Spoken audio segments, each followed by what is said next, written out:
selaku narasumber kita pada pagi hari ini.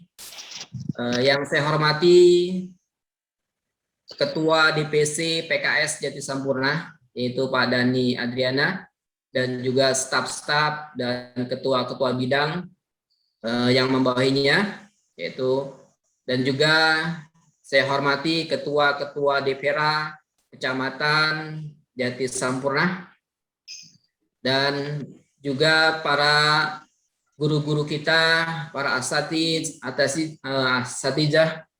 yang insya Allah hadir pada kesempatan pagi hari ini. Mari pada kesempatan pagi hari ini yang berbahagia kita panjatkan rasa syukur kita kepada Allah Subhanahu wa taala atas karunia nikmat yang Allah berikan kepada kita semua, sehingga di pagi yang cerah ini ya seperti hati-hati kita yang cerah di saat selepas melaksanakan sholat duha, ya tilawah menambah kegembiraan dalam diri kita. Ini semata-mata karunia nikmat yang Allah berikan kepada kita semua.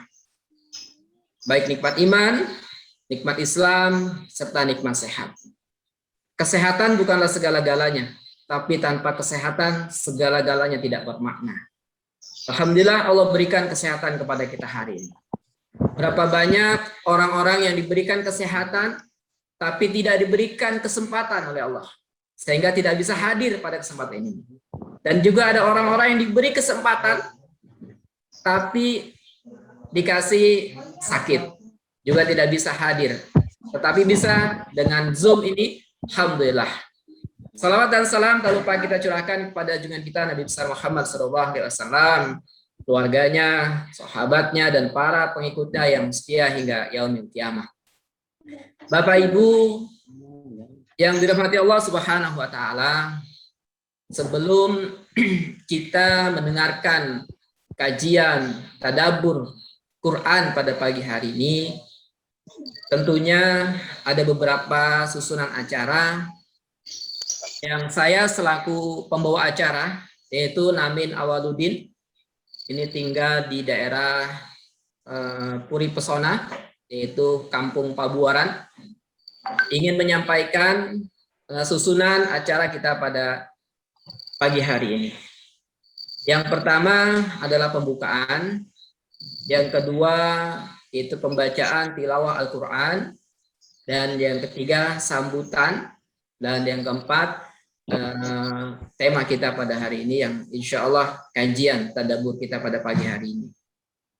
Baik, untuk keberkahan pertemuan kita pada pagi hari ini, mari kita buka dengan suratul Fatihah.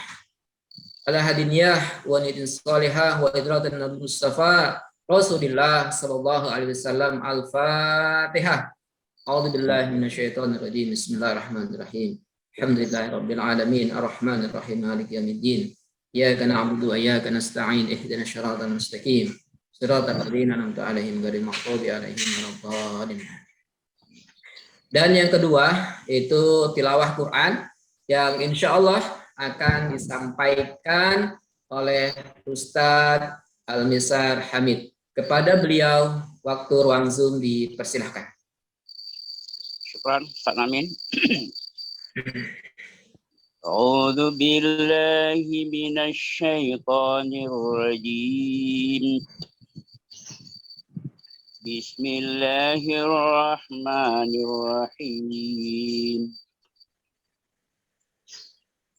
يا أيها الذين آمنوا كتب عليكم الصيام كما كتب على الذين من قبلكم لعلكم تتقون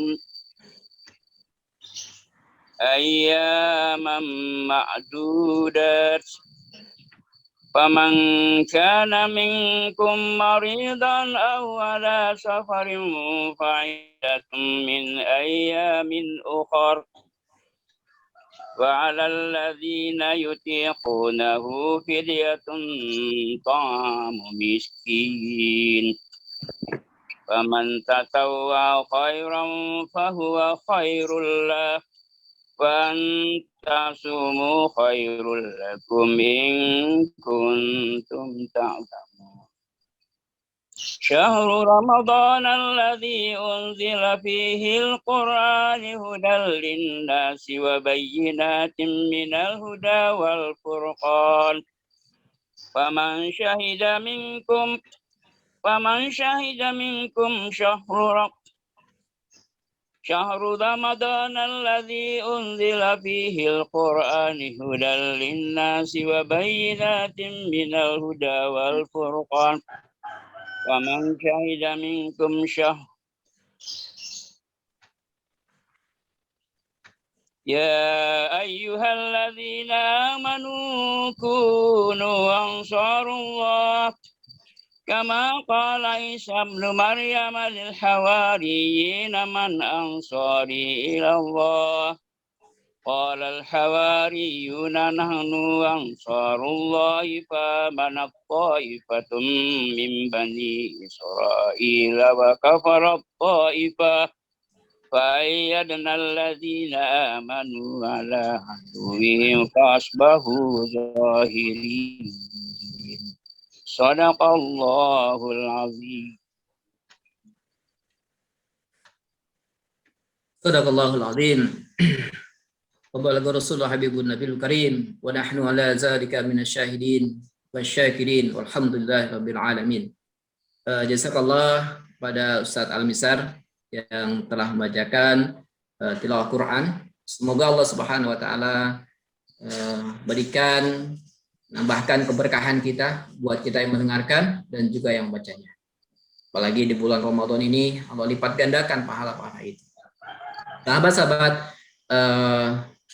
Bapak Ibu yang dirahmati Allah Subhanahu wa taala, tentunya agenda kita pada hari ini ada yang mensponsori, ada beberapa dari DPC PKS Jatisampurna, kemudian Yayasan Rumah Hikmat Indonesia, PKS Jatisampurna, dan insya Allah kita dengarkan sambutan yang akan disampaikan oleh Ketua DPC PKS Jatisampurna yang insya Allah akan disampaikan oleh Ustadzuna itu Bapak Dani Adriana. Kepada beliau from Zoom dipersilakan.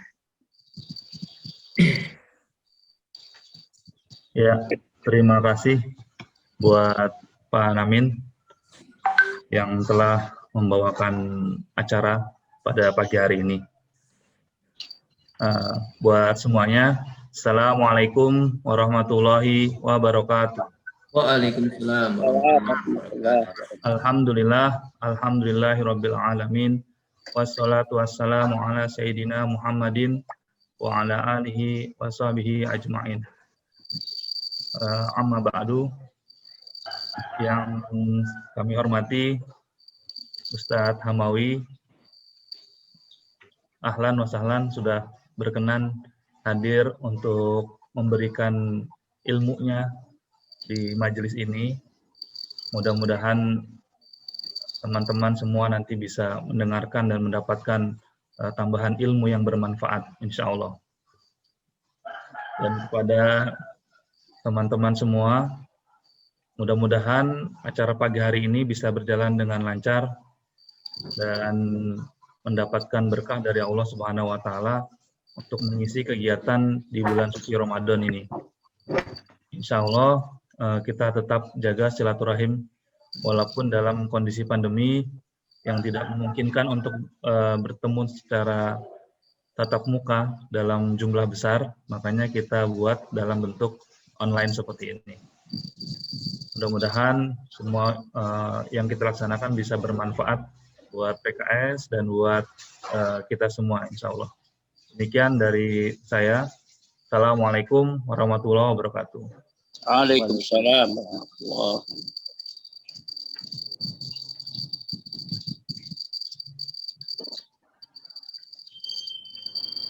Terima kasih Pak Dani yang memberikan semangat kita pada pagi hari ini. Sahabat-sahabat semua, saya ingin lihat nih sahabat-sahabat semua, bahwasannya jangan sampai kehadiran kita ini nggak terlihat, wajahnya mana dong? Ditunjukkan dulu wajahnya, jangan langsung dimatikan itu video. Kita ingin melihat wajah-wajah semeringahnya gitu loh. Coba lihat, ada 24 partisipan di sini.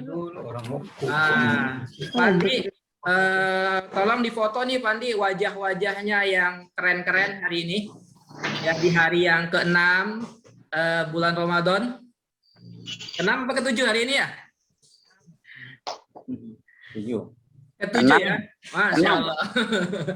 Hari ke-7, alhamdulillah sahabat-sahabat yang dirahmati Allah Subhanahu wa taala, tentunya pada kesempatan pagi hari ini ya untuk menambah semangat kita, ya jangan sampai nanti narasumber berbicara ini cuman hanya nggak ada gambar gitu ya.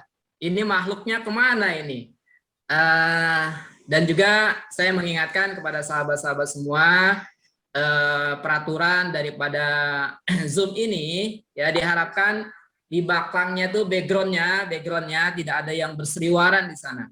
Ya, kalaupun ada alasan syar'i buat ibu-ibu mungkin tidak apa-apa untuk mematikan video. Tapi saya berharap buat para ikhwah untuk menyalakan videonya untuk menambah spirit kita, dan juga salah satu pertemuan ya secara jauh tapi dekat di hati dengan online kayak begini, ya insya Allah itu harus tampil wajahnya. Sepakat? Ya, Bapak sekalian, ini pembicara kita, narasumber kita hari ini luar biasa. Beliau mungkin saya pernah ketemu nih Ustaz, ya di saat Ustadz memberikan arahan-arahan pada calon haji Jati Sampurna ya, insya Allah. Nah ini saya sedikit bacakan profil daripada beliau. Nama lengkap ini Dr. Handes Haji Harmawi Atmawijaya, MPDI, lahir di Bekasi 18 September 1968, berarti sudah 53 tahun. Subhanallah, semoga Allah berikan kesehatan selalu. Pendidikan SD lulus tahun 1982 di Bekasi, dan SMP lulus tahun 1985 di Jakarta, dan SMA lulus tahun 1988 di Bandung. Kemudian melanjutkan kuliah UIN Bandung, lulus tahun 1993.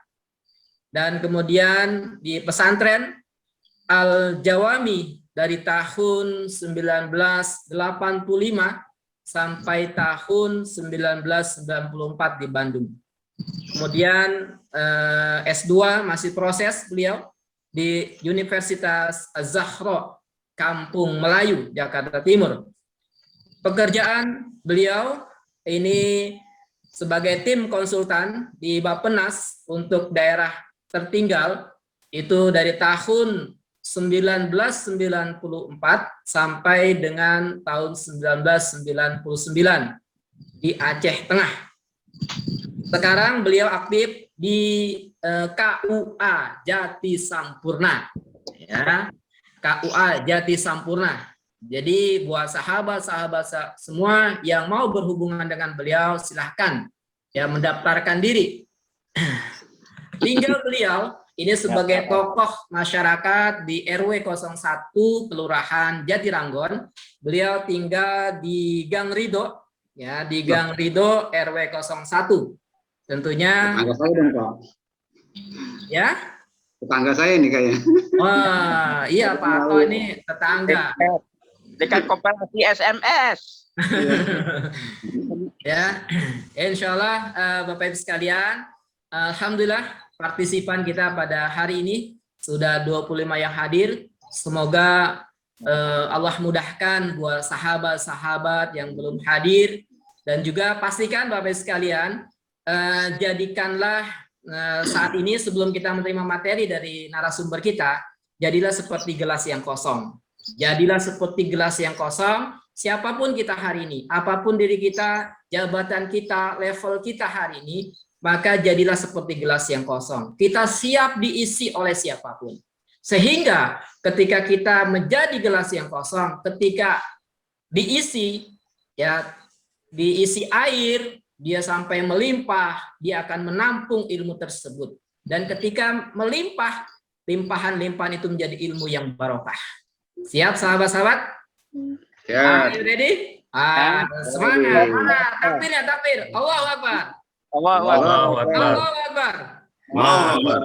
Mari kita sambut, kita dengarkan dengan seksama penyampaian dari narasumber kita, yaitu Dr. Handes Haji Hamawi Atmawijaya MPDI. Kepada beliau, waktu ruang Zoom ini dipersilakan.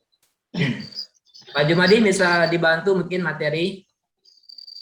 Bismillahirrahmanirrahim. Assalamualaikum warahmatullahi wabarakatuh. Waalaikumsalam.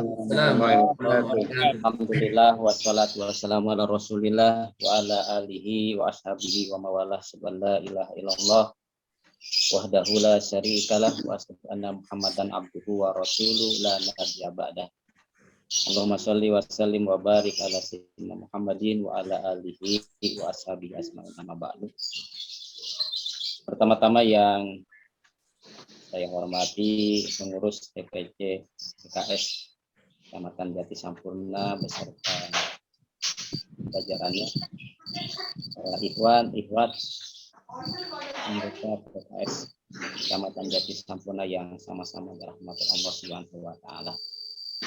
Pertama-tama mari kita bersyukur pada Allah Subhanahu wa taala pada kesempatan pagi hari ini yang mudah-mudahan Allah memberikan nikmat kepada kita.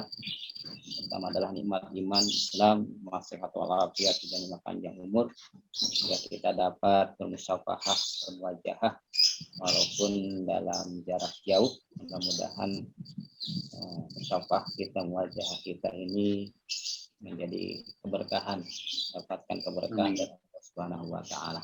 Amin. Salawat dan salam tentunya marilah senantiasa kita sampaikan kepada junjungan Nabi kita Diana Wahidina Muhammad Sallallahu Alaihi Wasallam beserta para sahabatnya juga para pengikutnya yang cinta ila yaumil qiyamah. Baiklah para hadirin, para ikhwan, para ikhwat yang dirahmati Allah Subhanahu wa taala, pada kesempatan ini saya mendapatkan tugas yang sangat mulia, satu kehormatan bagi saya yang bisa hadir dalam kesempatan tadabbur Al-Quran yang diselenggarakan oleh PKS. Mudah-mudahan ini adalah silaturahim yang baik dan mudah-mudahan ini bermanfaat khususnya juga bagi saya dan kita semua ya, sebagai sharing ya. Karena ilmu ini adalah sifatnya selalu membagi, memberi, dan semakin dikaji ilmu itu semakin berkurang. Itu yang hendaknya kita perhatikan dan mudah-mudahan apa yang saya sampaikan ini juga tentunya bisa kita amalkan baik untuk diri kita pribadi, umumnya juga para yang lainnya, keluarga, tetangga, dan seluruh anggota kita yang ada pada kesempatan ini. Baiklah para hadirin yang dirahmati Allah Subhanahu wa taala, kajian kita tentang surah Ad-Duha dan surah Al-Isra. Tapi sebelum saya membuka tentang bagaimana surah Wadduha ini, jadi ini ada sejarahnya atau asbabun nuzulnya. Asbabun nuzul turunnya surah Wadduha ini adalah di mana Rasulullah Shallallahu Alaihi Wasallam selalu mendapatkan wahyu dari Allah Subhanahu wa taala. Tidak pernah putus, kadang-kadang seminggu dapat wahyu lagi, sebulan dapat wahyu lagi, dan seterusnya. Tetapi belakangan hampir sebulan Rasulullah SAW menantikan wahyu yang tidak turun-turun. 2 bulan Rasulullah menantikan wahyu juga tidak turun-turun. Rasulullah adalah orang yang cinta kepada Allah Subhanahu wa taala. Jadi kalau orang sudah cinta, rasanya kangen ini wahyu kapan turunnya. Jadi rasanya semakin lama timbul kegelisahan dari Rasulullah, timbul kelindungan dari Rasulullah. Sampai 3 bulan sampai 6 bulan belum juga turun wahyu, sehingga akhirnya Rasulullah naik gunung, ya turun gunung untuk mencari apakah gerangan nih wahyu ini akan tiba, akan sampai. Sehingga situasi semacam ini dimanfaatkan oleh orang-orang kafir Quraisy yang memang tidak senang, ya, yang memang tidak senang dengan dakwah Rasulullah, yang tidak senang dengan kedatangan Islam, yang tidak senang orang itu beribadah menyembah kepada Allah Subhanahu wa taala.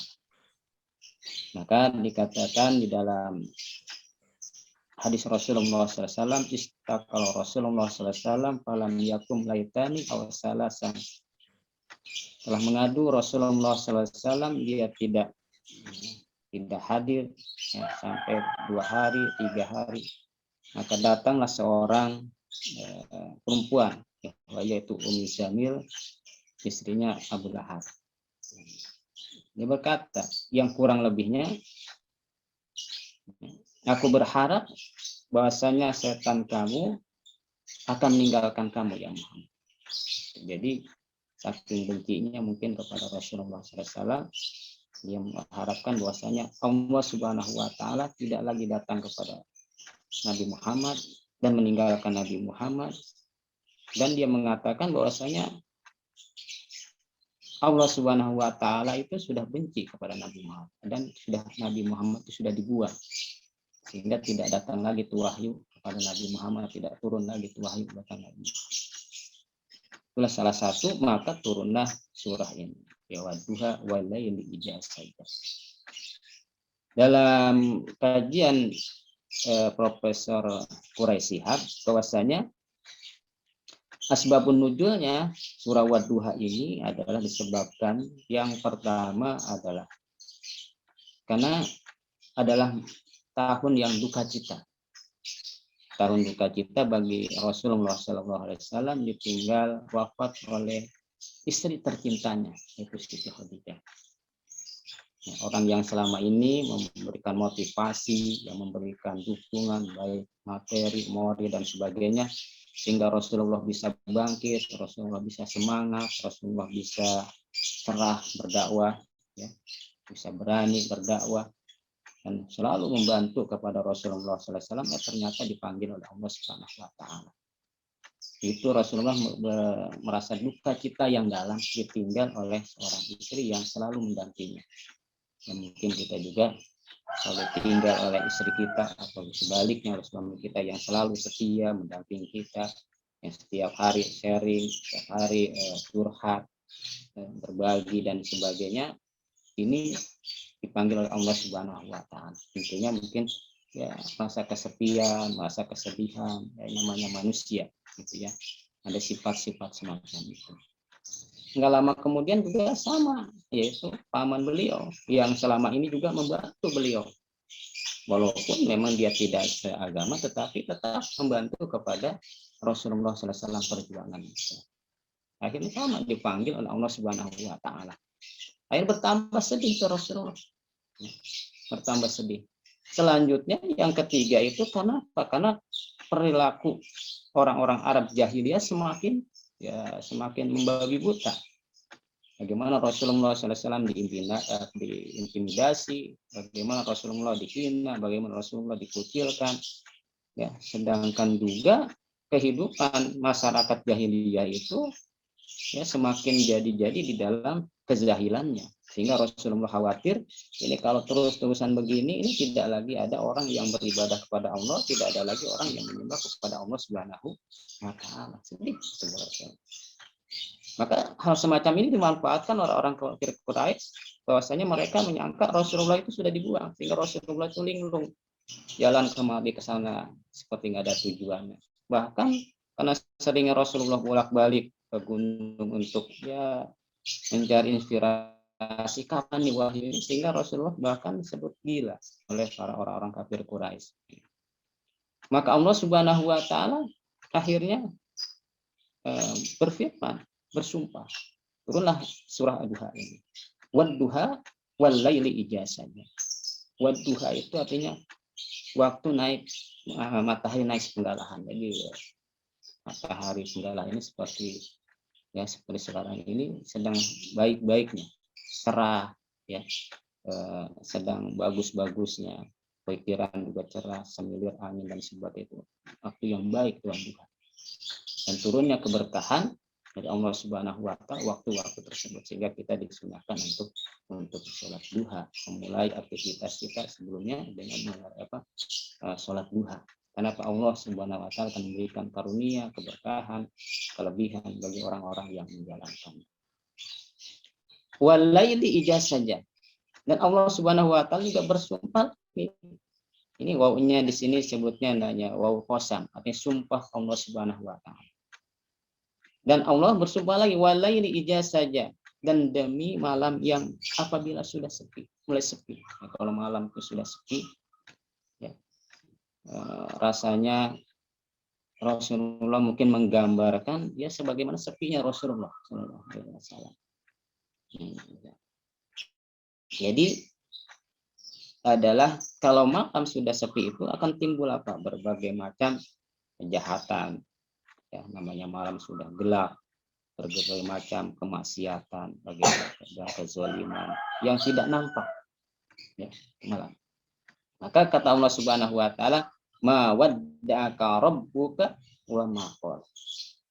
Tuhan kamu tidak membuang dan juga Tuhan kamu tidak marah. Artinya Allah bersumpah, Allah Subhanahu wa taala tidak marah kepada Rasulullah dan Allah Subhanahu wa taala tidak membuang Rasulullah. Ya, apalagi Rasulullah ini adalah orang yang dicintai oleh Allah Subhanahu wa taala, kekasihnya Allah Subhanahu wa taala. Nah, itu sekalian. Dan juga tidak membuang Rasulullah dan tidak marah. Jadi kadang-kadang kita kalau mendapatkan ujian, ya, begitu berat, kadang-kadang mendapat ujian kepada kita, bertubi-tubi, kadang-kadang kita berkeluh kesah, apakah Allah sudah marah gitu kan sama kita ya? Apakah kita sudah nggak dilaku lagi, nggak diaku lagi sebagai umat? Apa gimana Nabi Nabi misal ujian gitu? Seolah-olah Allah Subhanahu wa taala marah kepada kita. Seolah-olah Allah Subhanahu wa taala benci kepada kita. Jadi sesungguhnya Allah Subhanahu wa taala tidak marah. Dan keadaan Rasulullah tidak seburuk yang disangkakan oleh orang kafir keras. Beliau sehat walafiat. Ya. Keadaan Rasulullah. Beliau beribadah sebagaimana biasa. Hanya mungkin karena keadaan batinnya Rasulullah yang sangat merindukan datangnya wahyu belum diberikan oleh Allah Subhanahu wa taala. Jadi Allah Subhanahu wa taala tidak marah dan tidak membuang Rasulullah. Sebagaimana prasangka orang-orang kafir Quraisy kepada Rasulullah bahwasanya tidak datangnya wahyu, tidak turunnya wahyu kepada Rasulullah, ya, seolah-olah Rasulullah sudah ditinggalkan oleh Allah Subhanahu wa taala. Taroka, ditinggalkan. Tidak. Allah Subhanahu wa taala tidak meninggalkan Rasulullah. Allah Subhanahu wa taala tidak membuang Rasulullah.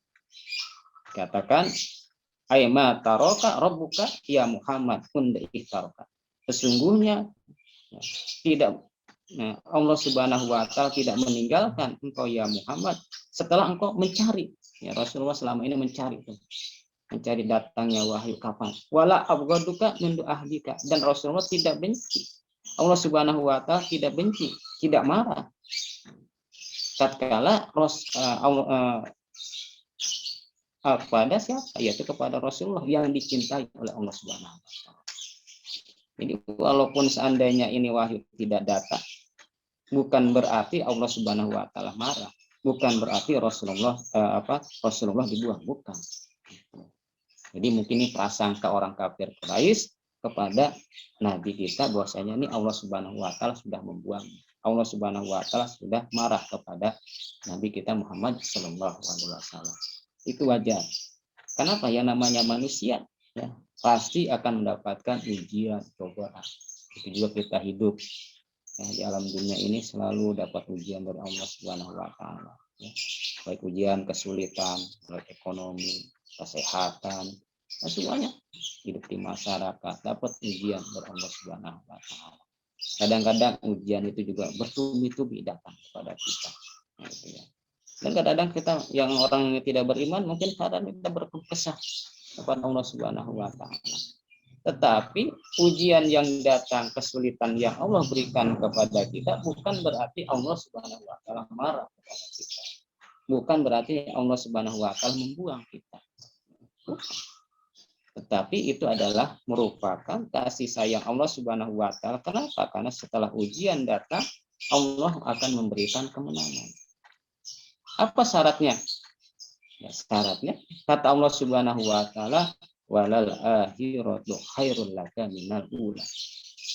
Jadi apabila kita ingin mendapatkan kemenangan, mendapatkan kesuksesan, ya, agar Allah Subhanahu wa taala tidak marah, apa yang syarat utama? Jadikanlah akhirat itu lebih baik, lebih utama bagi kita. Artinya di dalam kehidupan kita sehari-hari kita hendaknya mengutamakan akhirat kita. Nah, bagaimana kita mengutamakan akhirat kita? Artinya setiap tingkah laku kita, aktivitas kita niatkan untuk apa? Lima suratil akhirat. Kita punya ilmu, kita manfaatkan untuk akhirat kita. Kita punya rezeki, kita manfaatkan untuk akhirat kita. Kita punya tenaga, kita jadikan untuk akhirat kita. Aywadarul akhiratu khairul laka ya Muhammad. Bahwa sesungguhnya negeri akhirat itu lebih baik bagi kamu ya Muhammad min hadhihi hayatid daripada kehidupan dunia. Jadi kehidupan dunia yang kita elu-elukan gitu ya. Baik itu harta yang melimpah, mobil mewah dan sebagainya ya. Semuanya itu akan fana bisa. Gitu ya. Maka Rasulullah SAW hidupnya itu sangat zuhud ya. Tidak pernah Rasulullah itu berkeluh kesah dengan dunia. Maka pada saat Rasulullah SAW pulang habis berdakwah, bertanya kepada Aisyah, ya Aisyah, apa ada yang aku makan? Tidak ada ya Rasul. Apa Rasulullah makan? Tidak. Maka dia apa? Mengutamakan akhiratnya. Ya kalau sudah tidak ada makanan, aku puasa. Itu Rasulullah. Jadi Rasulullah itu selalu mementingkan akhirat. Jadi dunia yang dimiliki oleh kita semua itu tidak ada artinya. Pangkat yang kita miliki tidak ada artinya. Semuanya yang kita miliki tidak ada artinya kalau itu tidak menjadi wasilah untuk negeri akhirat. Oleh sebab itu, jadikanlah semua itu ya untuk apa? Negeri akhirat. Agar apa? Karena negeri akhirat itu lebih utama bagi kita orang-orang yang beriman kepada Allah Subhanahu wa taala. Jadi itu. Kenapa? Karena kata Allah Subhanahu wa taala, wa ma khalaqul jinna wal insa illa liya'budun. Dan tidak aku jadikan jin dan manusia kecuali hanya untuk beribadah kepada Aku. Jadi semua kita hidup dalam dunia ini tidak. Ya, yang Allah kehendaki apa? Ibadah. Nah, kalau karena kita semuanya sudah digariskan ibadah, apa? Setiap aktivitas kita harus punya nilai ibadah.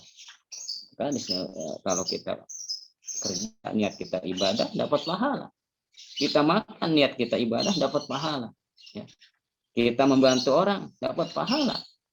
Tapi kalau kita tidak niatkan ibadah, ya jangankan yang sifatnya ibadah, yang tidak ibadah, ya, misalnya membantu orang dan sebagainya, tidak punya nilai apa-apa. Tapi kalau kita niatkan semuanya untuk ibadah pada Allah Subhanahu wa taala, semuanya yang mungkin menurut kita tidak punya nilai ibadah akan punya nilai ibadah di sisi Allah Subhanahu wa taala. Setiap kehidupan kita, ya. Kenapa?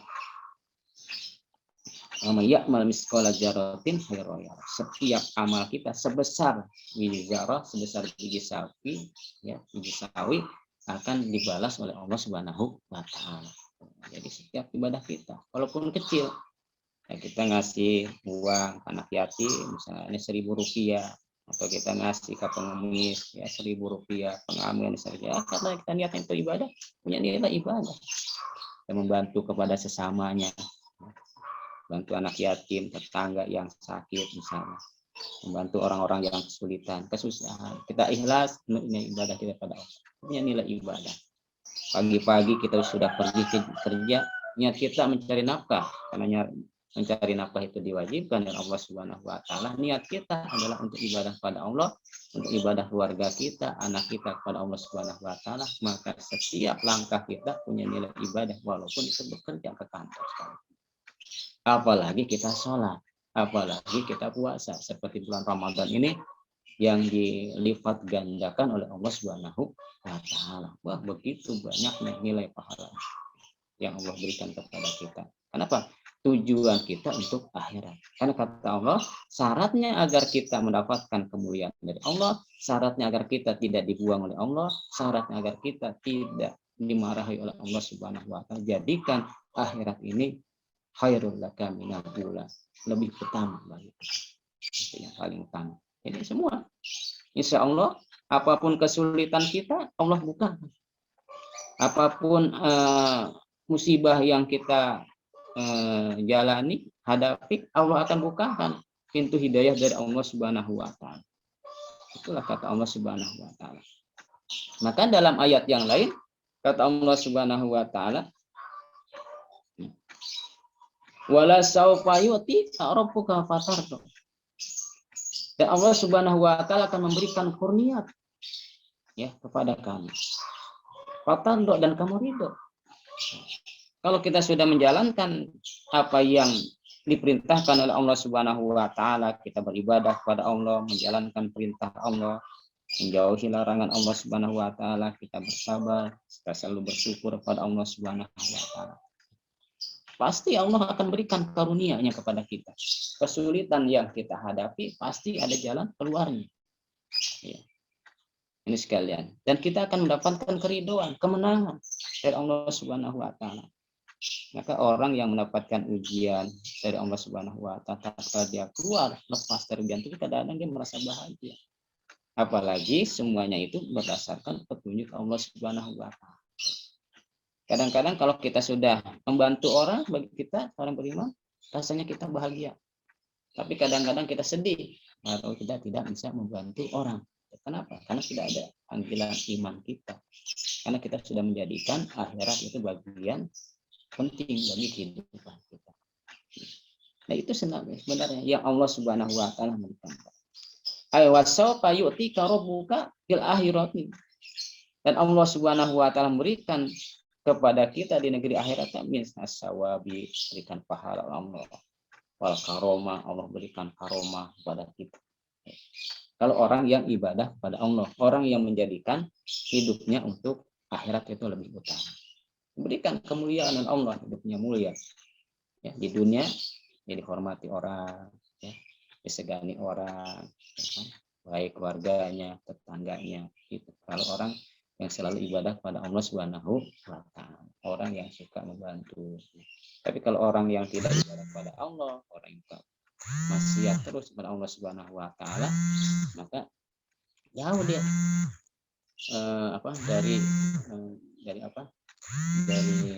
yang pemberian Allah Subhanahu wa taala. Allah berikan karomah kepada kita. Wasyafaati, dan Allah akan berikan syafaat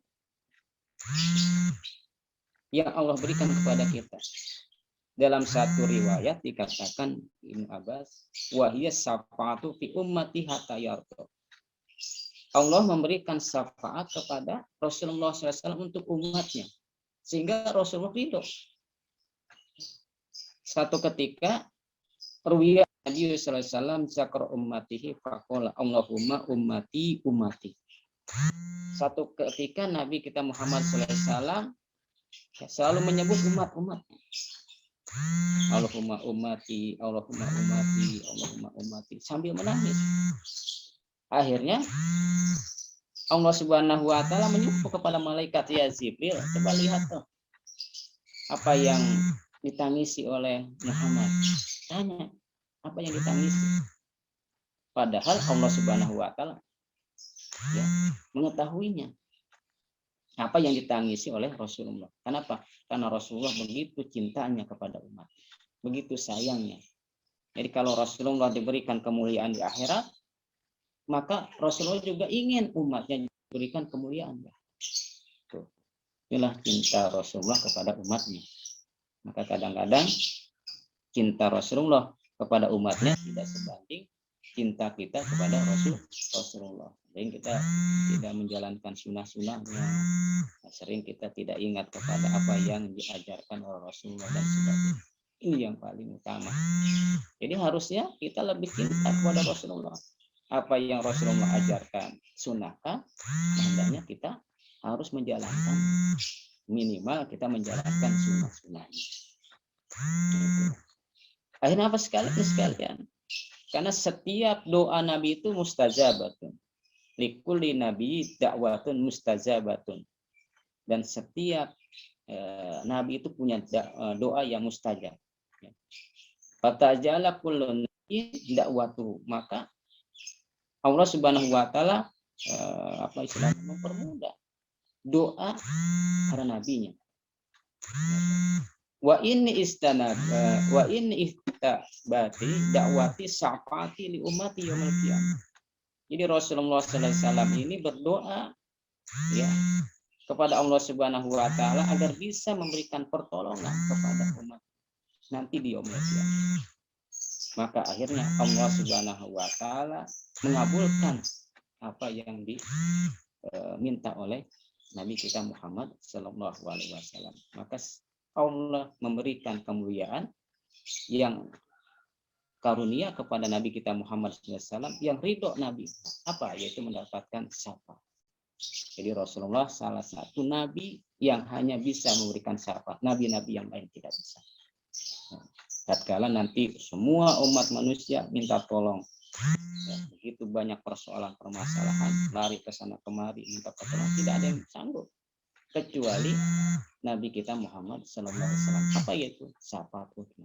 Inilah karomah yang diberikan oleh Allah Subhanahu Wa Taala kepada Nabi kita Muhammad Sallallahu Alaihi Wasallam. Begitu juga kepada umat Nabi kita Muhammad Sallallahu Alaihi Wasallam. Tetapi tentunya siapa yang diberikan ini yaitu orang yang menjadikan akhiratnya lebih utama. Ya, kalau orang yang tidak ibadah kepada Allah Subhanahu Wa Taala, ya Islamnya serang KTP, aku beriman kepada Allah, tapi dia tidak puasa, ya, tapi dia tidak sholat, bagaimana mendapatkan syafaat? Atau orang yang tidak menjalankan sunnahnya, bagaimana dia mendapatkan syafaatnya? Rasulullah enggak kenal. Tentunya syarat-syarat inilah yang diminta oleh Allah Subhanahu Wa Taala. Jadi kalau kita ingin disayangi oleh Allah Subhanahu Wa Taala, kita tidak dibuang oleh Allah Subhanahu Wa Taala, jadikanlah akhirat ini lebih utama. Jangan sekarang ini orang lebih menjadikan dunia lebih utama. Sekarang ini orang kan dunia itu jadi lebih utama. Untuk dunianya, kadang-kadang orang berani bukan hanya menjual ya negaranya, bukan hanya menjual keluarganya, bahkan agamanya, nabinya juga dia jual. Demi apa? Demi dunia. Nah, dia mohon maaf, kadang-kadang ada orang berkata di konten YouTube apa dan sebagainya menghina Nabi, menghina macam-macam. Ya, apa? Kadang-kadang yang dia pikirkan untuk dunianya, gitu ya, untuk dunia saja, dan lebih mementingkan dunianya dia ketimbang di agamanya, bahkan mungkin juga negaranya, gitu ya, bahkan juga keluarganya. Yang penting sekarang dia punya dunia, gitu ya. Soal nanti anak cucunya mau punya mau tidak, bagaimana nanti? Itu sekarang orang lebih menjadikan dunia ya, utama baginya. Tetapi tidak bagi orang-orang yang beriman kepada Allah Subhanahu Wa Taala, yang dia utamakan akhirat. Maka kata dia sudah menyiapkan akhirat, dia punya ilmu, dijadikan ilmunya itu bermanfaat untuk dirinya juga orang lain. Karena tujuan akhirat.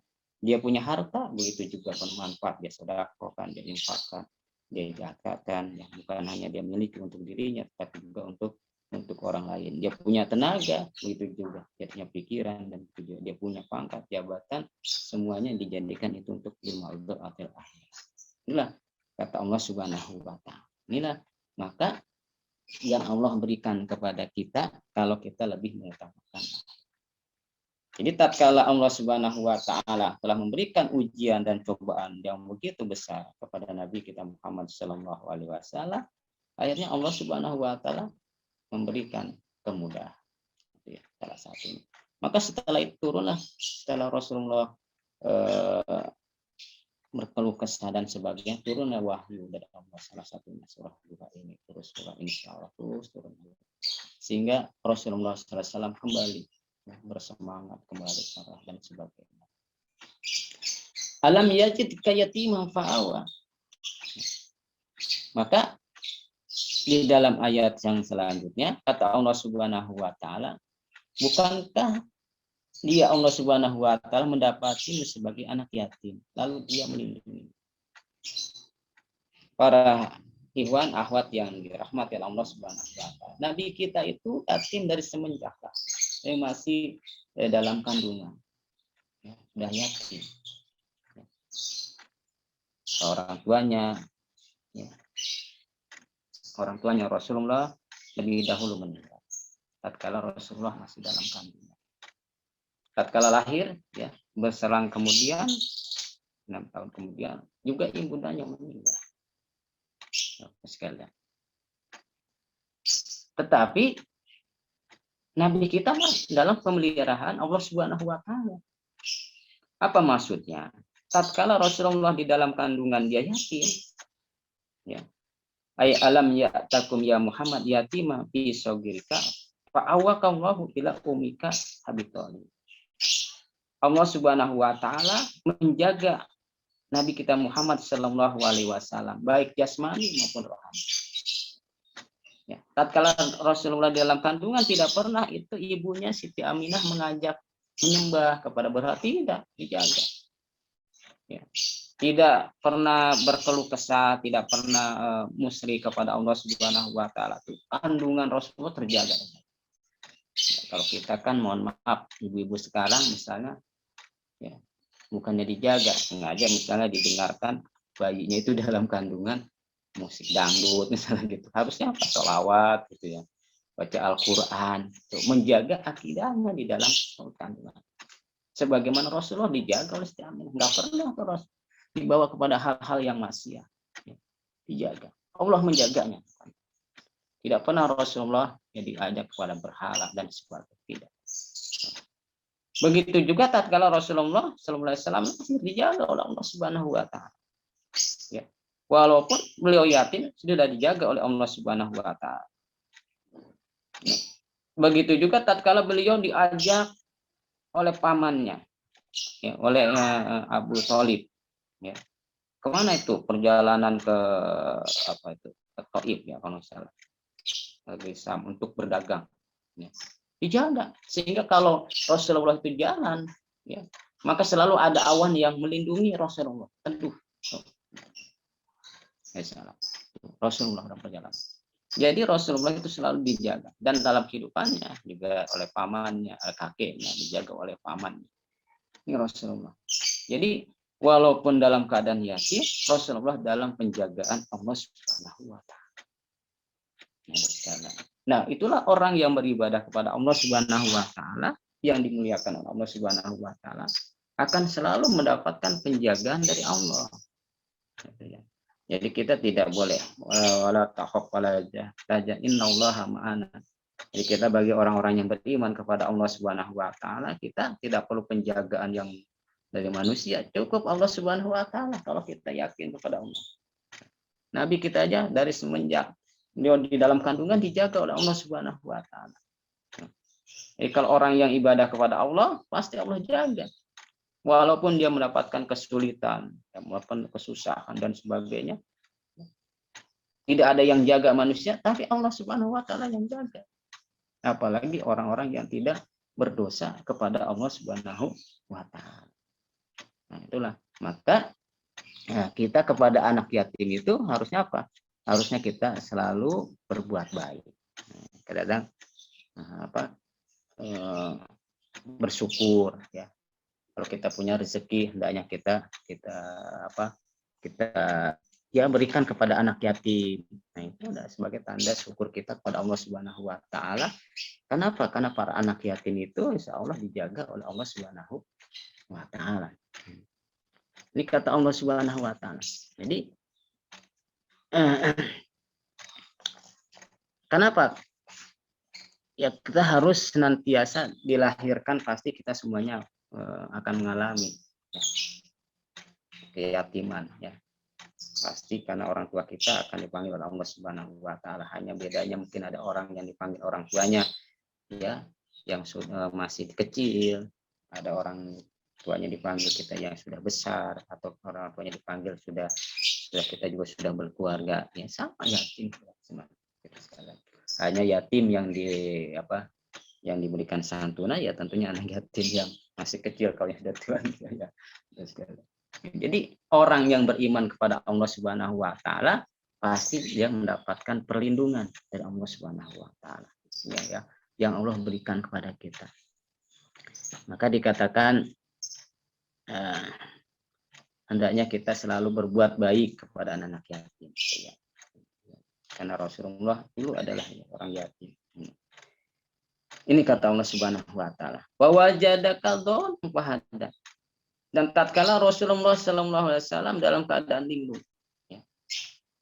Jadi Rasulullah sallallahu alaihi wasallam tatkala wahyu itu tidak turun-turun, linglung Rasulullah. Takut Rasulullah, ya. Takut apa istilahnya, kalau seandainya Allah Subhanahu wa taala benar-benar marah padanya, ya, atau Allah Subhanahu wa taala sudah membuang. Ai wa wajadat da'ihan adal ma'rifatis wa dini. Yang pertama adalah Allah Subhanahu wa taala memberikan bimbingan. Jadi walaupun kita dalam keadaan bingung, dalam keadaan linglung, ya, kesulitan dan sebagainya, maka Allah Subhanahu wa taala fahada akan memberikan petunjuk kepada kita. Kalau kita senantiasa beriman kepada Allah Subhanahu wa taala. Kita mendapat ujian dan cobaan dari Allah Subhanahu wa taala, pasti nanti suatu saat akan mendapatkan petunjuknya. Nah, oleh sebab itu kan kita selalu berdoa di dalam surah Al-Fatihah, iyyaka na'budu wa iyyaka nasta'in, ihdinas siratal mustaqim. Tunjukkanlah kami ya Allah jalan yang lurus, jalan yang bagus. Jadi kalau orang itu senantiasa mengharapkan kepada Allah Subhanahu wa taala, dia berdoa kepada Allah Subhanahu wa taala, pasti akan mendapatkan petunjuk dari Allah Subhanahu wa taala. Kenapa? Karena kita sudah punya dasarnya. Apa? Yaitu iman kepada Allah Subhanahu wa taala. Jadi kalau orang sudah merasa beriman kepada Allah Subhanahu wa taala dan dia senantiasa dekat kepada Allah Subhanahu wa taala, maka apapun, ya, kesulitan dan sebagainya, kesesatan yang menghampirinya, tetap akan mendapatkan petunjuk dari Allah Subhanahu wa taala. Jalan keluar. Ini tidak boleh kita khawatir dengan Allah Subhanahu wa taala. Tetapi asalkan apa? Kita selalu dekat kepada Allah. Kadang-kadang orang mendapatkan kesulitan dan sebagainya, lari bukan kepada Allah Subhanahu wa taala, tapi lari kepada selain Allah Subhanahu wa taala. Yang akhirnya apa? Yang akhirnya bukan bertambah mendapatkan petunjuk dari Allah, tapi bertambah sesat. Kenapa? Karena orang yang dalam musibah, misalnya orang dalam kesulitan, itu bagaikan orang yang istilah kata tenggelam, ya, di dasar lautan atau di kali. Yang dia perlukan apa? Tali. Tetapi kadang-kadang orang tuh talinya dia buang, dia lepas. Maksudnya adalah tali itu adalah hablum minallah, ya, hubungan kita dengan Allah. Jadi tatkala kita dalam kesulitan, kesusahan dan sebagainya, tali itu jangan dibuang. Harusnya kita selalu saling terus mendekatkan diri kita kepada Allah. Kadang-kadang kita karena sudah mendapatkan kesulitan, kita lupa sholat, kita tidak mau puasa, kita tidak mau zakat, ya, dan nggak pernah sholat dan sebagainya. Sama juga kita menjauhkan diri kita atau membuang tali kita, padahal kita sedang terhanyut di dalam air. Sekalian, akhirnya apa? Akhirnya tenggelam. Jadi kalau orang tatkala mendapatkan ujian, ya, ujian itu berupa kesenangan. Ada juga kadang-kadang kita itu mengasumsikan ujian itu apa? Seperti apa istilahnya, harta saja. Jadi kalau harta itu kita dapatkan ujian, dapat musibah, kita selalu itu adalah ujian.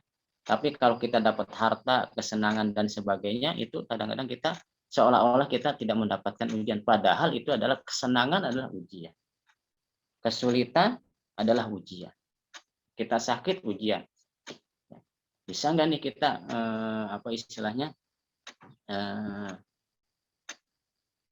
tahan dengan ujian tersebut? Kadang-kadang kalau tidak tahan dengan ujian, tatkala dia dapat kesenangan, dapat harta, dia semakin jauh dari Allah Subhanahu wa taala.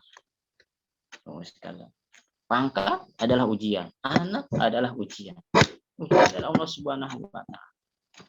Tapi orang yang senantiasa beriman kepada Allah Subhanahu wa taala, maka hidup ini adalah dikatakan ujian. Ya, dalam surah apa dikatakan? Kamal hayatan dunia, semua kehidupan dunia ini adalah sebagai ujian dari kita semua.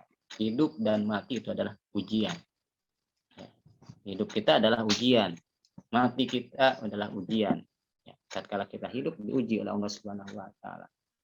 Datang kematian juga adalah ujian, karena sebelumnya kita ini adalah mati, terus dihidupkan oleh Allah, nanti dimatikan oleh Allah Subhanahu wa taala. Tapi kalau orang-orang yang senantiasa beriman kepada Allah Subhanahu wa taala, maka orang itu senantiasa dalam pemeliharaan, dalam bimbingan Allah Subhanahu wa taala, mendapatkan petunjuk dari Allah Subhanahu wa taala. Wa wajadaka a'ilan fa'adna. Dan bukankah kata Allah Subhanahu wa taala, Allah mendapatkan Nabi kita Muhammad SAW dalam kekurangan. Fa'agna, tapi Allah Subhanahu wa taala cukupkan. Hadirin yang dirahmati Allah Subhanahu wa taala, kita memang hidup ini pada dasarnya adalah kekurangan. Manusia lahir kekurangan. Tatkala dia lahir, ya, hidup di dunianya ini kan tidak bisa apa-apa. Boro-boro punya harta, boro-boro punya ilmu, nggak punya apa-apa, jalan aja susah. Akhirnya diberikan oleh Allah Subhanahu wa taala kepintaran, diberikan oleh Allah Subhanahu wa taala akal, diberikan oleh Allah Subhanahu wa taala ilmu, diberikan oleh Allah Subhanahu wa taala harta. Manusia. Jadi pada dasarnya memang hidup kita, ya, adalah kekurangan. Maka jangan kita hidup itu merasa lebih, gitu ya, merasa yang paling dan sebagainya. Kenapa? Hidup kita ini ada kekurangan. Manusia itu tidak ada yang sempurna. Ya, manusia itu tidak semuanya bisa kita kuasai, misalnya gitu ya. Seorang profesor tidak bisa, ya, menguasai semua ilmu, tidak bisa. Paling hanya satu bidang yang dia tekuni. Begitu juga yang lain. Masih ada. Semuanya ada kekurangan. Maka tatkala kita menyadari kekurangan itu, memang kita dasarnya kekurangan, maka orang itu semakin dia berilmu, dia semakin bijaksana, semakin mudah. Dan kenapa? Karena tatkala orang semakin berilmu, dia merasa semakin berkurang. Jadi Allah Subhanahu wa taala berikan kekurangan kepada kita. Begitu juga Nabi kita Muhammad Shallallahu alaihi wasallam. Allah berikan kekurangan. Ya. Beliau dalam keadaan miskin, ya, tidak punya harta. Bertemu Siti Siti Khadijah. Beliau itu adalah seorang yang kaya raya. Akhirnya Allah berikan harta. Sekalian. Tetapi Nabi kita itu selalu bersyukur kepada Allah Subhanahu wa taala, walaupun beliau hidup itu dalam kekurangan, ya. Dan dia bersabar kepada Allah Subhanahu wa taala. Ay wa wajada faqiran, ya, muhafizan fa agnaka anil hal bima yasharika min ashabit tijarah. Jadi Rasulullah SAW didapatkan Allah Subhanahu wa taala dalam keadaan fakir. Dan Rasulullah itu membutuhkan kekayaan. Dari siapa? Dari Allah Subhanahu wa taala. Kita itu hidup dalam keadaan miskin. Semua orang hidup pada awalnya dalam keadaan miskin, tidak punya apa-apa. Nggak ada orang yang hidup tuh langsung plek kaya, nggak ada. Tapi Rasulullah SAW apa? Dia berjalan, berusaha. Dengan apa? Bi asbabi tijarah, dengan berjualan. Rasulullah berjualan ke Sam dengan pamannya, ikut berjualan dari semenjak beliau kecil sudah berjualan, sudah berusaha. Itu sudah diajarkan oleh Rasulullah kepada kita. Jadi kita hidup ini harus banyak berusaha, ya, berniaga, berjualan, berbisnis dan sebagainya. Belajar. Jadi hidup ini memang susah, tapi harus berusaha. Dan harta itu tidak datang sendiri. Tidak bisa itu harta itu digandakan seperti orang misalnya yang viral itu menggandakan uang gitu ya. Nggak bisa, harus dicari, diikhtiarkan. Dan karena ikhtiar itu, ya, Akhirnya apa? Didapat oleh Rasulullah. Jadi kalau kita mau ikhtiar, maka kata innallaha la yughayyiru biqaumin hatta yughayyiru ma bi anfusihim. Sesungguhnya Allah Subhanahu wa taala tidak akan merubah nasib satu kaum, seseorang, kalau kaum itu tidak mau merubahnya. Yang merubah itu adalah kita sendiri. Begitu juga Rasulullah. Yang merubah nasib Rasulullah adalah Rasulullah sendiri. Dari tidak punya harta jadi punya harta. Dengan asbab tijarah, perdagangan. Sekarang itulah janji Allah Subhanahu wa taala. Bagi orang yang senantiasa dia berusaha, dia ikhtiar pada Allah Subhanahu wa taala, dia dekat kepada Allah Subhanahu wa taala, akan Allah berikan. Sekalian. Dengan asbab itulah akhirnya Rasulullah bertemu dengan Siti Khadijah, seorang yang kaya raya. Kenapa? Dari usahanya. Coba kalau kita diam saja, nggak mungkin itu harta itu datang. Nggak mungkin rezeki itu kita datang. Nggak mungkin. Bahkan dalam satu hadis Nabi dikatakan burung saja yang tidak ada pikirannya, yang tidak ada akalnya, pagi-pagi dia sudah pergi, burung itu kabur pergi ke arah wetan sini, orang sini bilang, sore dia udah pulang lagi tuh, tapi telihnya itu sudah kenyang, padahal dia tidak berakal, apalagi manusia. Jadi kalau manusia itu berusaha, ya pasti akan Allah berikan. Yang salah itu manusianya tidak mau merubah dengan kemalasannya. Ya, kadang-kadang orang pengen gampang, itu yang tidak boleh. Menggampangkan, menginstankan, pengen cepat kaya misalnya, dengan cepat punya harta dan sebagainya. Akhirnya timbul apa? Kesesatan, korupsi atau yang lainnya, salah jalan untuk atau yang sekarang itu banyak ya dengan berbagai macam cara ya agar orang itu dapat harta ya, sekalian. Kenapa? Karena salah jalan yang ingin cepat. Padahal Allah Subhanahu wa taala sudah tentukan rezeki manusia. Tetapi Allah Subhanahu wa taala berikan sesuai dengan ikhtiarnya, dengan usaha. Nah, kalau tidak ikhtiar, ya walaupun kata Allah nih rezeki kamu bagus, rezeki kamu banyak, lagi dia diam aja, nggak pernah ikhtiar, tidak akan didapatkan. Rasulullah bagaimana? Sudah dijamin oleh Allah Subhanahu wa taala kehidupannya, ya, dunia dan akhiratnya, sudah dijamin surganya. Apakah Rasulullah tidak berusaha? Berusaha. Ibadahnya Rasulullah yang sudah dijamin masuk surga melebihi ibadah yang lainnya. Kalau kita boro-boro dijamin oleh Allah masuk surga, gitu ya. Kadang-kadang kita lalai kepada Allah Subhanahu wa taala. Kadang-kadang dengan dunia kita lalai, nggak mau bermalas-malasan di dunia dan sebagainya, tidak mau usaha, sehingga anak istrinya misalnya kelaparan dan sebagainya. Padahal tidak, semuanya Allah berikan rezeki, tetapi tergantung usaha itu. Nah, kalau kita berusaha, maka kata Allah, fa'agna, maka Allah akan cukupkan. Jadi kalau Allah sudah cukupkan sekalian, apalagi orang yang bersyukur kepada Allah Subhanahu wa taala, walaupun hartanya itu sedikit, dia cukup. Tapi kalau Allah Subhanahu wa taala tidak cukup kan, karena dia dapat hartanya dari yang haram, walaupun dia banyak, hartanya itu tidak akan cukup. Karena dia tidak bersyukur kepada Allah Subhanahu wa taala. Nabi cukup hartanya. Ya. Hidupnya karena dia sabar, dia bersyukur kepada Allah Subhanahu wa taala, selalu cukup.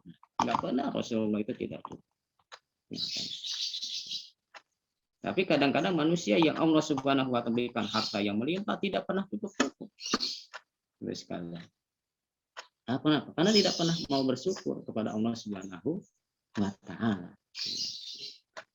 Jadi kalau orang senantiasa bersyukur kepada Allah Subhanahu wa taala, insya Allah semuanya akan dicukupkan kepada Allah Subhanahu wa taala. Itu rezekinya.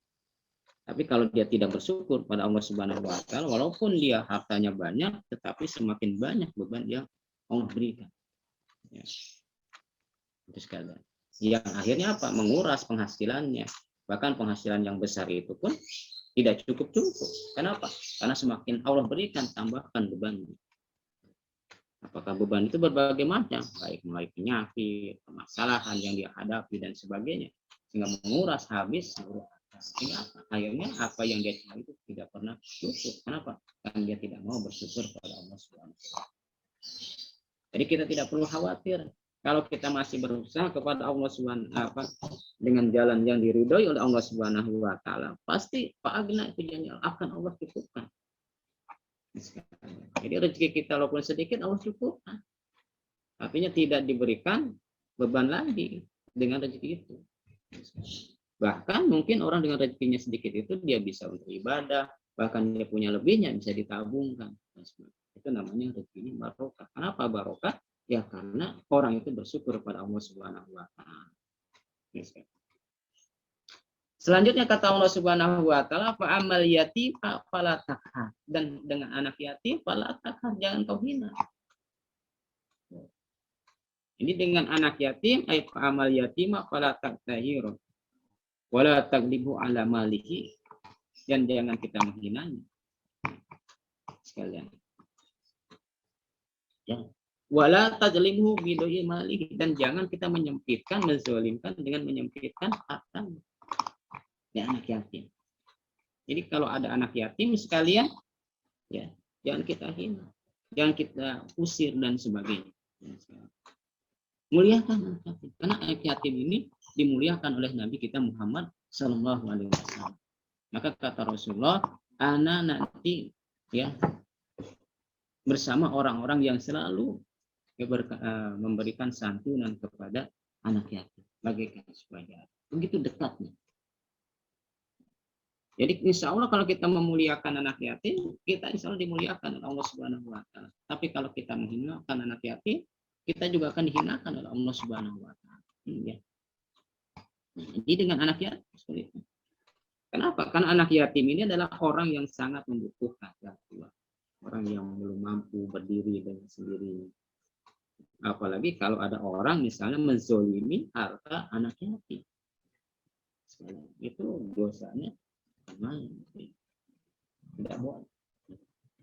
Ini sebagaimana dikatakan di dalam surat Al-Ma'un, ara'aital ladzi yukazzibu bid-din fadzalikal ladzi yad'ul yatim wa la yahuddu 'ala ta'amil miskin. Jadi orang yang mendustakan agama salah satunya adalah orang yang menghinakan anak. Orang mendustakan agama. Jadi salah satunya, maka harusnya kita apa, mulia,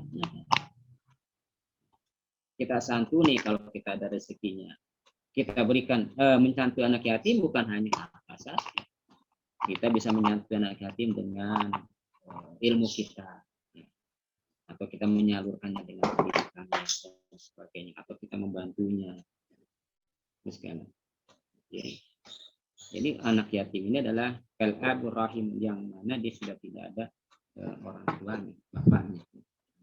Kenapa? Karena orang tuanya itu bapaknya yang selalu memberikan nafkah. Sekalian sudah terputus, sudah tiada. Nggak ada lagi tuh anak itu meminta pada siapa. Ya. Tetapi faqad untuk yatiman fa'awwaqallah.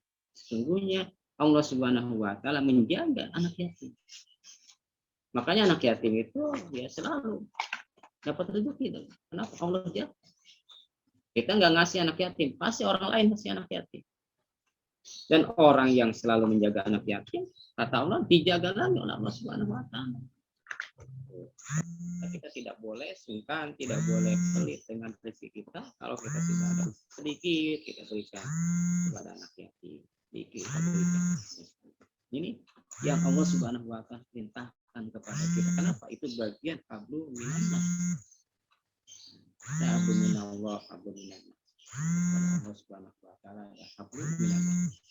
Jadi kalau hablu minallah itu pahalanya mungkin begitu banyak yang Allah berikan. Kita misalnya mohon maaf zikiran ya atau sholat ya, Allah sudah berikan tuh pahala orang yang sholat.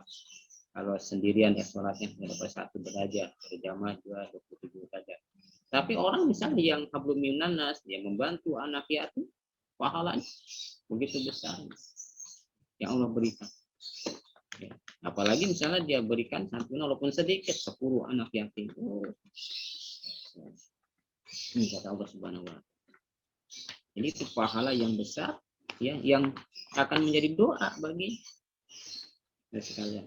Doa anak yatim kepada dirinya dengan harta yang dia berikan kepada anak yatim. Sehingga Allah berikan keberkahan. Ya, kepada orang yang memberikan santunan itu, keberkahan hartanya, harta yang dia tinggalkan diberikan berkah Allah, harta yang diberikan kepada anak yatim itu adalah pahala. Pahala yang Allah berikan kepadanya. Investasi kita di akhirat. Jadi kalau kita berinvestasi, investasi kita di akhirat adalah salah satunya anak yatim. Kalau orang pelit kepada anak yatim sama juga dia tidak punya investasi nanti di akhirat. Nanti kalau dia sudah punya investasi semacam itu, tatkala dia dipanggil oleh Allah Subhanahu wa taala tinggal buka tuh nanti tatkala dia butuh, tatkala nanti dia hidup di nanti akhirat. Wa amasaira fala tanhar. Dan dengan orang-orang yang minta-minta, janganlah kita menghinanya. Kalau kita sudah tidak bisa memberi, ya udah, jangan kita hinanya. Jangan. Hendaknya kita muliakan tetap, ya kita berikan kalau pemahaman dan sebagainya. Kalau kita tidak bisa memberi. Kalau wala jangan kita mengusirnya tatkala dia minta. Dan begitu juga kita marah. Ya. Bahkan kita bersumpah tidak memberinya dan sebagainya. Kenapa? Radul miskin birifqi walin. Hendaknya kita menolak orang miskin itu dengan cara lemah lembut. Kata ini kata. Tolaklah orang yang miskin itu, orang yang minta-minta itu, tatkala dia minta-minta dengan cara yang lemah lembut. Nah itu malah sedekah. Ini kita udah nggak bisa memberikan sedekah harta kepada orang yang minta-minta, malah kita menzoliminya dengan minta. Dan setidak-tidaknya kita apa? Bersedekah dengan cara lemah lembut, sedekah. Maka dikatakan tabassum ahika sedekah. Tersenyum kita kepada saudara kita adalah sedekah. Kepada orang yang minta-minta kita tersenyum. Kita memberikan cara pengawalan yang lemah lembut adalah sedekah karena kita nggak bisa memberi harta. Ya kan manusia, kalau lagi ada ya ada, kalau lagi tidak kan tidak. Apalagi mungkin dalam keadaan masalah banyak. Ada orang yang minta-minta udah tambah ngumet misalnya kita gitu ya. Tapi tetap ya kata Allah Subhanahu wa taala jangan kita mengusir ya. Apalagi di bulan suci Ramadan ini misalnya. Ya. Berikanlah mereka dengan cara yang baik, tolaklah mereka dengan cara lemah lembut ya, dengan kasih sayang. Ya ataupun nanti ya atau mungkin istilah kita insya Allah Bapak Ibu dan sebagainya kalau saya ada rezeki besok berusaha saya. Ya siapa tahu tuh doa itu menjadi doa besok ya dapat rezeki. Ini saya. Wa amma bi nikmati rabbika fahadis. Dengan nikmat-nikmat yang telah Allah berikan fahadis ceritakan, dermakan. Kita berikan nikmat oleh Allah Subhanahu wa taala. Ceritakan kepada manusia. Kenapa bi fadlillah wa ilmahi alaika. Karena sesungguhnya kita mendapatkan nikmat karunia dari Allah Subhanahu wa taala itu juga adalah nikmat bagi yang punya. Bukan berarti kita itu mendapatkan rezeki itu rezeki dari kita, enggak. Contohnya seorang suami dia dapat rezeki, dia dapat proyek dan sebagainya. Kenapa? Karena di dalamnya ada rezeki anaknya, ada rezeki istrinya dan sebagainya. Yang Allah berikan ya kepada siapa? Melalui pelantara suaminya karena suaminya yang berusaha. Istrinya di rumah saja kan hanya masak. Ya, anaknya masih kecil, tapi anak dan istri sudah punya Allah berikan rezeki. Karena dia tidak berusaha, siapa yang berusaha di situ pada rumah tangga ya suami. Nah, Allah berikan tuh rezeki itu melalui perantara suami. Jadi karunia Allah berikan kepada suaminya. Maka tatkala suami dapat rezeki, itu juga adalah rezeki bagian dari keluarga kita. Dan bisa juga mungkin apa yang ada di dalamnya, bisa mertuanya, bisa pembantunya, bisa tetangganya. Maka kata Allah, wa amma bi nikmati rabbika fahadis. Kalau dapat rezeki ceritain, minimal kita mengucapkan alhamdulillah. Ya, bisa juga kita dapat rezeki melalui perantara manusia, mengucapkan terima kasih. Maka orang yang bersyukur kepada orang tidak bersyukur kepada Allah Subhanahu wa taala kalau dia juga tidak mau bersyukur kepada manusia. Boro-boro bersyukur kepada Allah. Berterima kasih kepada manusia enggak mau, padahal yang ngasih job misalnya itu manusia kawannya dan sebagainya. Ini boro-boro terima kasih juga tidak. Apalagi dia menceritakan. Tapi kalau sudah dapat kerugian baru kita dapat cerita. Jangan musibah yang kita ceritakan, tetapi nikmat itu yang kita ceritakan. Kenapa? Tatkala kita menceritakan nikmat, kata Allah, la in syakartum la azidannakum. Jika kamu bersyukur, la azidannakum, pasti Allah Subhanahu wa taala akan tambahkan nikmatnya. Ya, minimal istilah kata Mas, air segelas dan sebagainya kita berikan tetangga kita. Maka Nabi ya selalu mensyaratkan gitu, apabila kamu memasak sayuran, berikanlah kuahnya yang banyak agar bisa menikmati tetangganya dan sebagainya. Kenapa? Karena semakin kita banyak memberikan rezeki, membuka keran ya yang lancar pada orang lain, semakin keran kita akan semakin lancar. Tapi kalau kita membendungnya, mohon maaf, misalnya kita punya sawah nih, kita bendung itu selokannya, kan tidak terair itu sawahnya ada sekitarnya. Tapi kalau kita buka kerannya, berapa sawah yang terair itu semuanya. Begitu juga rezeki yang Allah berikan kepada kita, tatkala kita membuka keran rezeki itu kepada orang lain, maka rezeki itu akan mengalir dengan derasnya kepada orang yang selalu bersyukur kepada Allah Subhanahu wa taala. Inilah sekalian surah Wahid. Jadi tatkala Allah Subhanahu wa taala memberikan ujian cobaan kepada Nabi kita Muhammad sallallahu alaihi wasallam, Allah berikan kemenangan. Maka turunlah ayat yang sama, surat Al-Isra. Alam nasrah laka sadra. Bukankah Allah Subhanahu wa taala telah memberikan kelapangan kepada Anda? Jadi tadinya Rasulullah itu begitu nyeseknya. Begitu rasanya sempitnya. Ya. Tatkala diuji, dicoba oleh Allah Subhanahu wa taala dengan wafatnya istrinya, wafat pamannya, dan juga kehidupan di orang musyrikin yang semakin menjadi-jadi, mengucilkannya, mengintimidasi dan sebagainya. Rasanya ya dadanya itu rasanya ya. Bagaimanalah kita kalau mendapatkan ujian seperti itu. Ya. Jadi rasanya sempit gitu. Ya. Gelap rasanya. Tapi Allah Subhanahu wa taala akhirnya melapangkan dengan Allah Subhanahu wa taala berikan petunjuk wahyu. Turunnya wahyu dari Allah Subhanahu wa taala. Allah berikan. Ya, dikatakan fama yuridullah ayyahdihi yusrah sadrahu lil Islam. Maka barang siapa yang dikehendaki oleh Allah Subhanahu wa taala mendapatkan petunjuk dari Allah Subhanahu wa taala, Allah mudahkan tuh ya hatinya kepada condong kepada Islam, pada petunjuk Allah Subhanahu wa taala. Allah berikan petunjuk kepada Nabi kita Muhammad SAW, keluar beliau.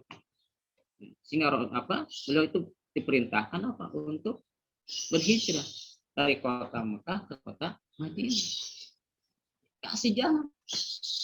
Ya kalau Rasulullah tetap ada di sini terus di Mekah ini nggak bisa berkembang Islam. Akhirnya Allah perintahkan untuk hijrah. Dikasih petunjuk oleh Allah Subhanahu wa taala. Dikasih keyakinan oleh Allah Subhanahu wa nurul Quran. Dengan cahaya Al-Qur'an. Inilah yang Allah berikan kepada Nabi kita Muhammad sallallahu alaihi wasallam. Itu sekalian. Wa wada'na ankawi, dan Allah Subhanahu wa taala menghilangkan beban. Tadinya Rasulullah begitu rasanya beban begitu berat. Berdakwah di kota Mekah. Itu beratnya. Nah, begitu. Kalau kayak orang nganggul karung itu udah sengklek begini gitu ya. Berat rasanya Rasulullah SAW. Tapi akhirnya Allah Subhanahu wa taala hilangkan itu beban. Ringankan. Allah dengan apa? Dengan datangnya kemudahan dari Allah Subhanahu wa taala. Ya Allah hapuskan segala kesulitan, Allah ampuni segala kesalahannya kepada Nabi kita Muhammad sallallahu alaihi wasallam. Sehingga yang tadinya bebannya itu berat gitu ya. Tapi kalau sudah mendapatkan petunjuk dari Allah, hatinya cerah, itu menjadi ringan. Coba orang kalau sudah ya, banyak kesulitan dan sebagainya tanpa petunjuk dari Allah Subhanahu wa taala, akhirnya gelap mata dan sebagainya. Tapi yang kalau hati kita ya ringan, hati kita cerah, maka insya Allah semuanya akan mudah. Itu kembali kepada apa? Hati kita. Jadi kalau orang sudah diberikan petunjuk oleh Allah Subhanahu wa Ta'ala, tidak ada yang sulit bagi Allah, mudah bagi Allah. Yang sulit kenapa? Kita. Kenapa? Karena manusia belum mendapatkan petunjuk. Tapi kalau sudah mendapatkan petunjuk, mudah semuanya. Itulah yang akhirnya Allah berikan kepada Nabi kita Muhammad SAW. Tadi yang begitu rasanya berat memikul beban yang begitu berat, tetapi setelah mendapatkan petunjuk dari Allah Subhanahu wa Ta'ala menjadi ringan. Yang tadinya hatinya gelisah sudah tidak gelisah. Itulah ya hati manusia. Ya kata dalam hadis Nabi dikatakan, ingatlah bahwasanya di dalam hati kita dalam diri kita ada segumpal daging. Apabila daging itu baik, maka baiklah seluruh badan kita. Apabila daging itu rusak, maka rusaklah.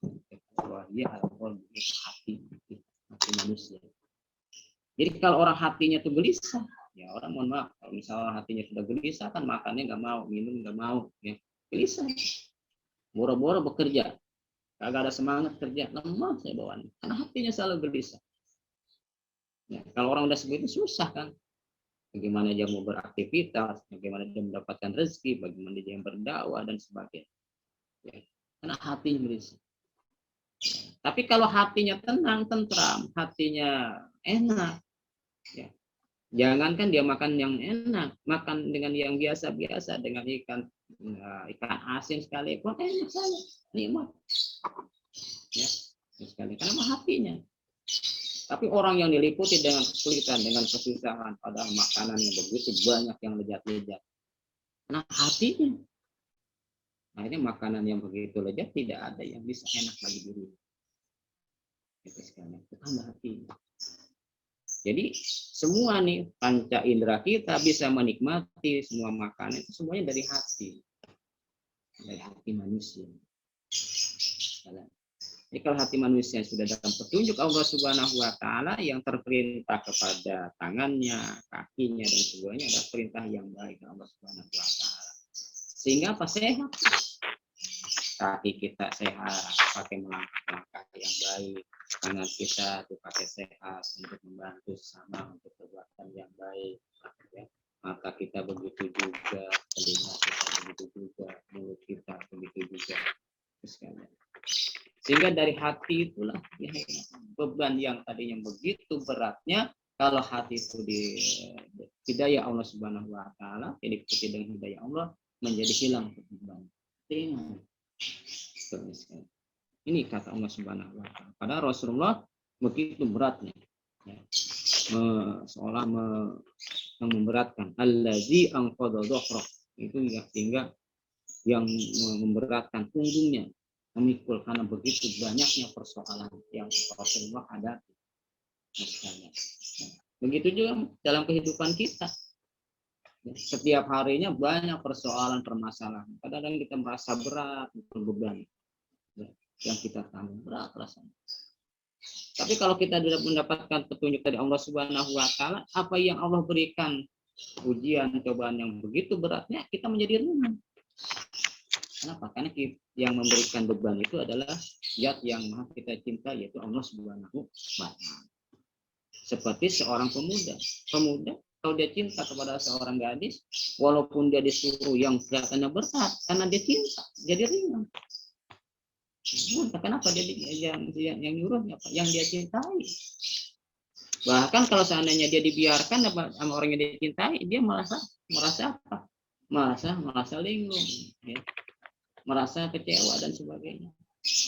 Tapi kalau yang menyuruh orang yang dia cintai, jangankan yang ringan, yang berat sekalipun, jauh sekalipun, dia kejar.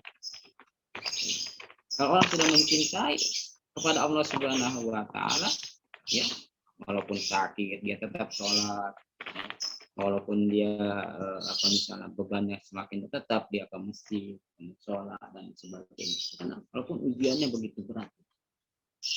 Kenapa? Karena yang menyuruh itu, yang memerintah itu adalah yang dia cintai.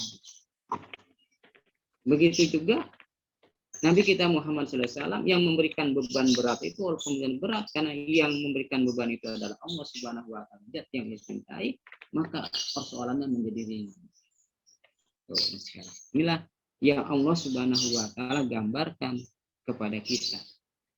Setiap kita pasti ya mendapatkan ujian dari Allah Subhanahu wa taala. Sebagaimana Nabi kita Muhammad Sallallahu Alaihi Wasallam.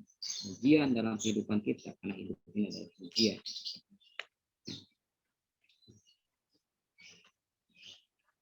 Ujian yang berat itu pasti akan bisa kita lewati dengan sebaik-baiknya. Asalkan kita selalu ya mengharapkan ridho Allah Subhanahu wa taala.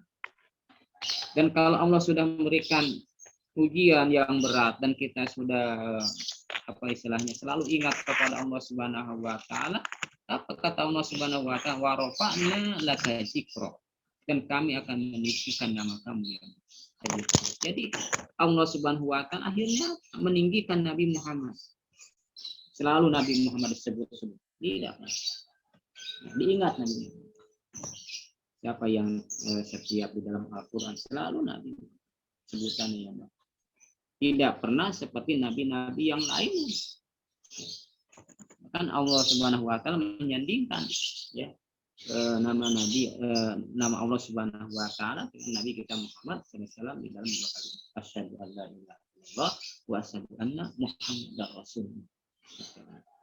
Ay wa rafa'na sa'anaka wa alaina maqamika di dunya wal akhirah. Allah Subhanahu wa taala meninggikan Nabi Muhammad di dunia ya, derajatnya di dunia sama yang di akhirat. Bahkan dalam penelitian orang barat tidak ada seorang nabi yang disebut-sebut begitu banyaknya kecuali Nabi kita Muhammad Sallallahu Alaihi Wasallam. Coba kalau kita ajan kumandang ajan ya, lalu disebut Nabi kita tinggi ya, berbarengan tuh rumana ajan lohor misalnya jam 12 berapa nih masjid yang ada sebut-sebut nama Nabi kita disandingkan dengan Allah Subhanahu wa taala di dunia, apalagi di akhirat. Nah, itulah Allah Subhanahu wa taala memberikan janji kepada orang-orang yang selalu cinta kepada Allah, yang dia beribadah kepada Allah Subhanahu wa taala, dia lulus dengan ujian Allah Subhanahu wa taala yang menjadikan akhirat yang lebih utama, pasti dia akan mendapatkan diangkat derajatnya oleh Allah di dunia itu di akhirat. Ini Allah janji Allah Subhanahu wa taala kepada kita. Sebagai itu hendaknya apa? Kita senantiasa ya, menjadikan diri kita itu selalu ingat pada Allah Subhanahu wa taala. Kita dikatakan dalam satu qalam mujahid la uzkuru ila tidak disebut namaku kecuali ya disebut juga Nabi kita Muhammad sallallahu alaihi wasallam. Begitu ya tingginya Nabi kita Muhammad sallallahu alaihi wasallam. Artinya rafa'allahu zikruhu fid dunya wal akhirah. Sekalian. Bahkan kalau kita sholat saja kita tidak berselawat kepada Nabi kita lupa biasa. Sekalian salah satunya.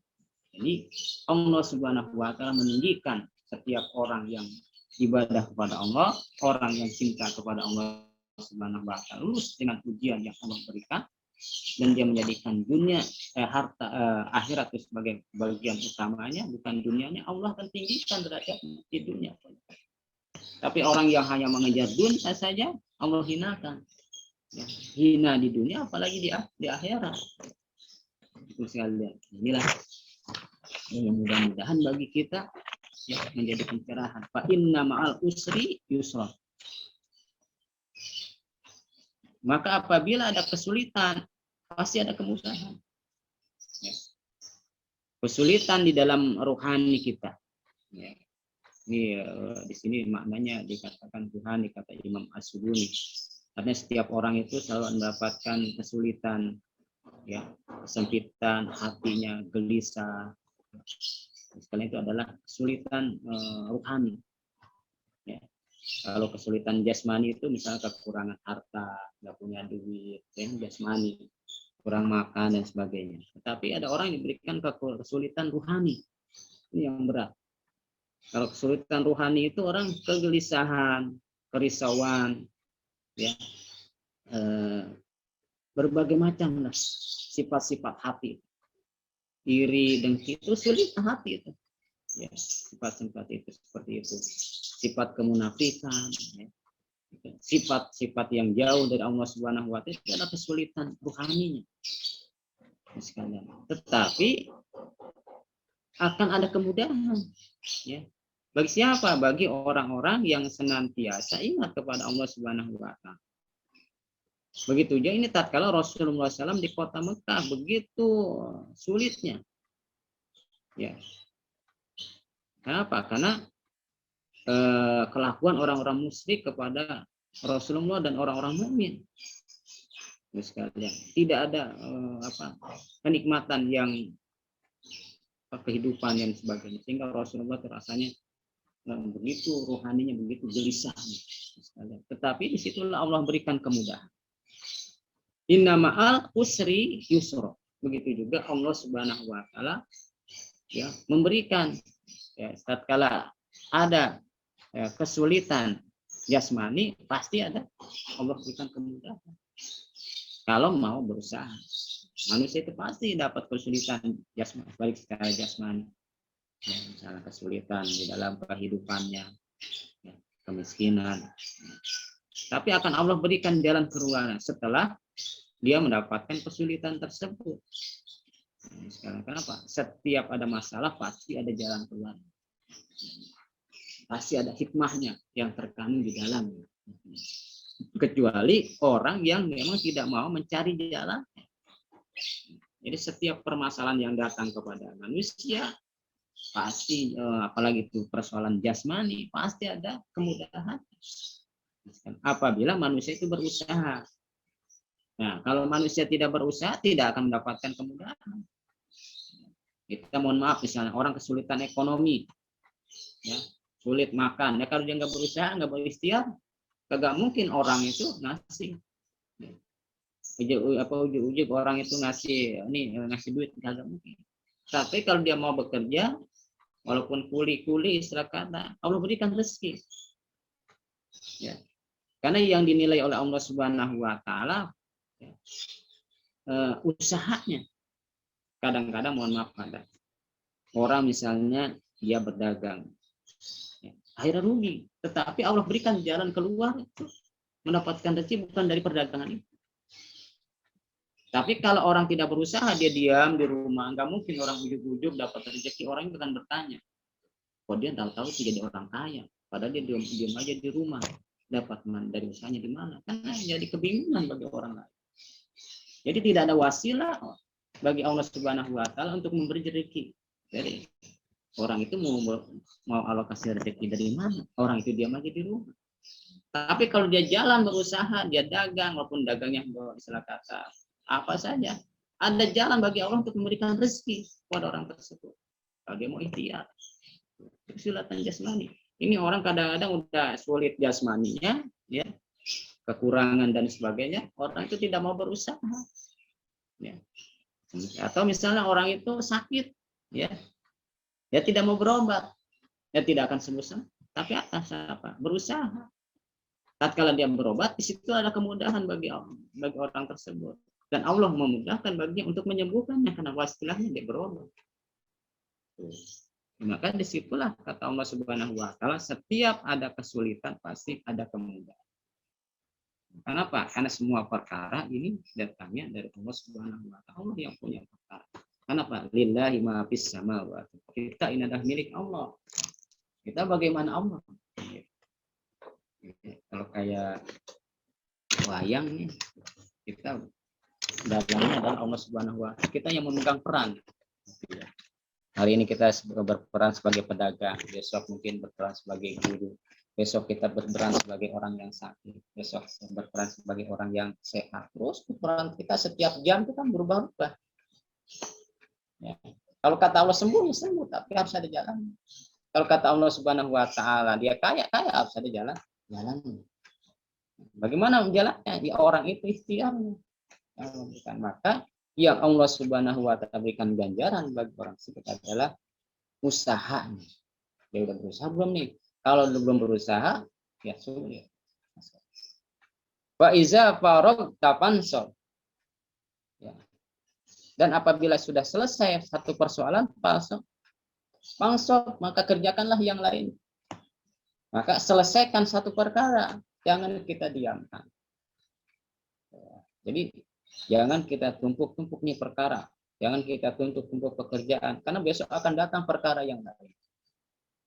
Maka tatkala kita selesai dalam satu persoalan, ya kerjakan yang lainnya. Jadi kita jangan diam saja. Nah, ini adalah mengajak kepada kita agar kita ini manusia yang dinamis. Jadi yang tidak diam, ya, yang harus cekatan, yang harus pandai, apalagi di zaman digital semacam ini. Ayo faiza faragta ya Muhammad min da'watil haqi fajtahid fi ibadatil. Apabila engkau sudah selesai berdakwah, ya, berdoa kepada Allah Subhanahu wa taala, fajtahid, maka sungguh-sungguh cepat kerjakan yang lainnya. Tuh, Allah Subhanahu wa taala perintahkan kepada kita. Jadi kalau ini Allah Subhanahu wa taala sudah selesaikan persoalan di Mekah, Allah Subhanahu wa taala perintahkan kepada Nabi Muhammad untuk berhijrah. Maka disitulah Allah Subhanahu wa taala akan memberikan kemenangan. Wa ila rabbika farghab. Setelah usaha kita semuanya, ya, maka hanya kepada Allah Subhanahu wa taala kita berharap. Kita berusaha sudah, ya, berdoa semuanya kita serahkan kepada Allah Subhanahu wa taala yang mempunyai alam semesta ini, yang mempunyai diri kita sendiri. Jangan kita berharap kepada yang lain. Berharaplah kepada Allah Subhanahu wa taala. Ya, sebagaimana kita misal mohon maaf, ya, saya berharap mendapat rezeki, kita berusaha. Jangan berharap kepada orang yang kita bekerja di dalamnya. Mohon maaf misal kepada atasan kita, ya, tetap kita berharapnya kepada Allah Subhanahu wa taala, karena bos kita hanya sebagai wasilah. Yang memberikan rezeki adalah Allah Subhanahu wa taala. Begitu juga tatkala kita sakit. Jadi berharapnya yang besar kepada Allah Subhanahu wa taala. Karena kita sudah berusaha dan Allah Subhanahu wa taala, ya, tidak diam. Nah, ini dalam pendapat yang lain dikatakan qala Ibnu Katsir al makna iza faragta min umuri dunya wasgolaha wa qata'a filaha fansab ila ibad. Jadi tatkala kita sudah selesai masalah urusan dunia, jangan kita sibuk terus urusan dunia. Kata Ibnu Katsir, ya. Ya, putuskan tuh dunia dulu. Fansab ila ibadah. Berdirilah kita, kerjakanlah untuk ibadah pada Allah Subhanahu wa taala. Jadi kita hanya jangan ngurus dunia saja. Nah, sampai tidak selesai-selesai fansab, maka berharaplah kepada Allah Subhanahu wa taala. Jadi setelah kita mencari dunia, kita menyelesaikan semua urusan, maka kita mengadu kepada Allah Subhanahu wa taala. Itu artinya jangan kita udah urusannya kita masalah dunia terus kita, tetapi kita tidak mengadu kepada Allah Subhanahu wa taala yang mempunyai urusan ini, yang mempunyai dunia ini. Maka kata Ibnu Katsir, apabila kita sudah sibuk dengan dunia dan sebagainya dan kesibukannya, dan setelah itu maka fansab ibadah, maka kita buru-buru ibadah kepada Allah Subhanahu wa taala.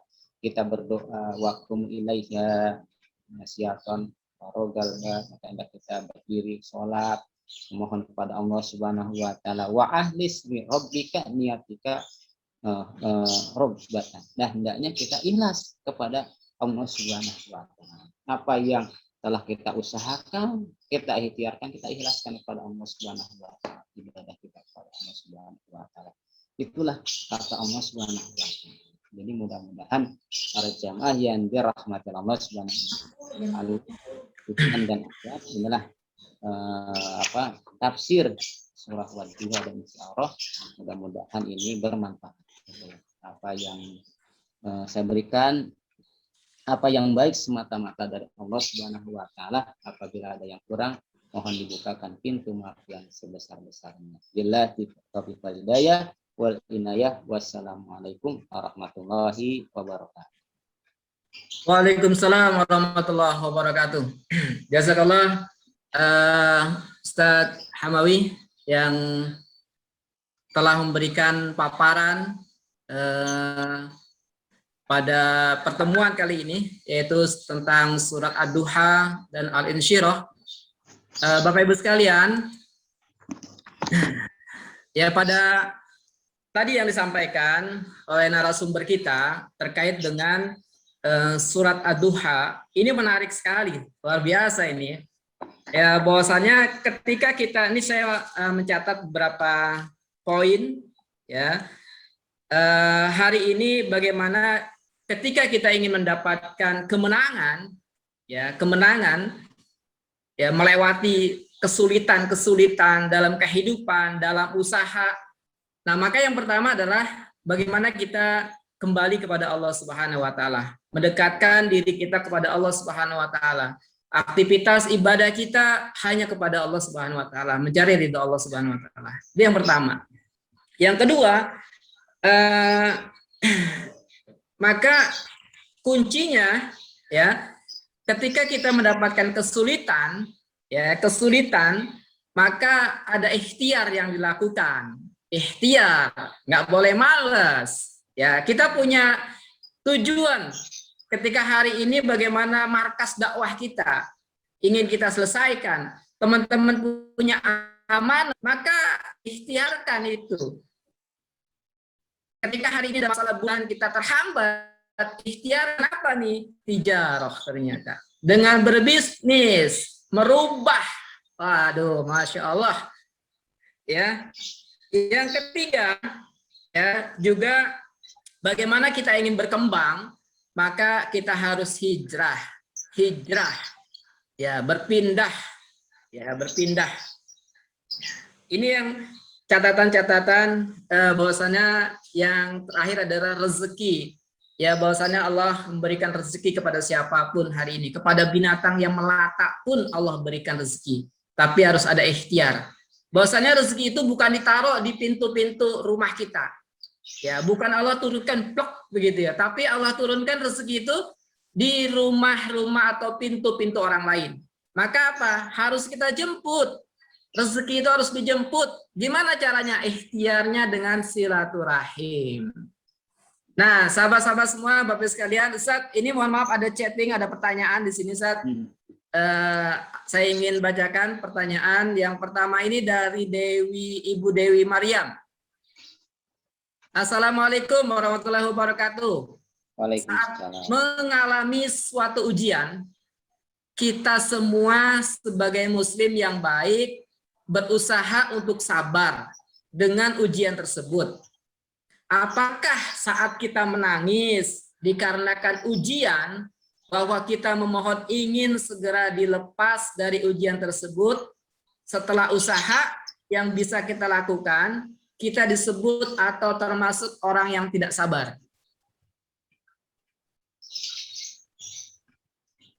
Gitu, Ustaz, yang pertama. Mohon penjelasannya, Ustaz. Ya. Ibu Dewi dikatakan tatkala manusia itu mendapatkan ujian dari Allah Subhanahu wa taala, karena saya katakan tadi semua hidup ini adalah ujian dari Allah Subhanahu wa taala.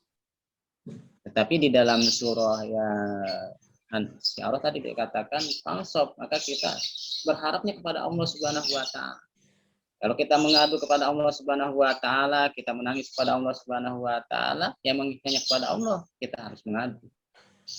Kita udah usaha nih, misalnya, tapi Allah Subhanahu wa taala belum berikan kita kemudahan, belum dijabah misalnya doa kita. Kita udah ikhtiar sudah, ya berdoa, sudah tinggal kita bertawakal kepada Allah Subhanahu wa taala, kepada Allah Subhanahu wa taala.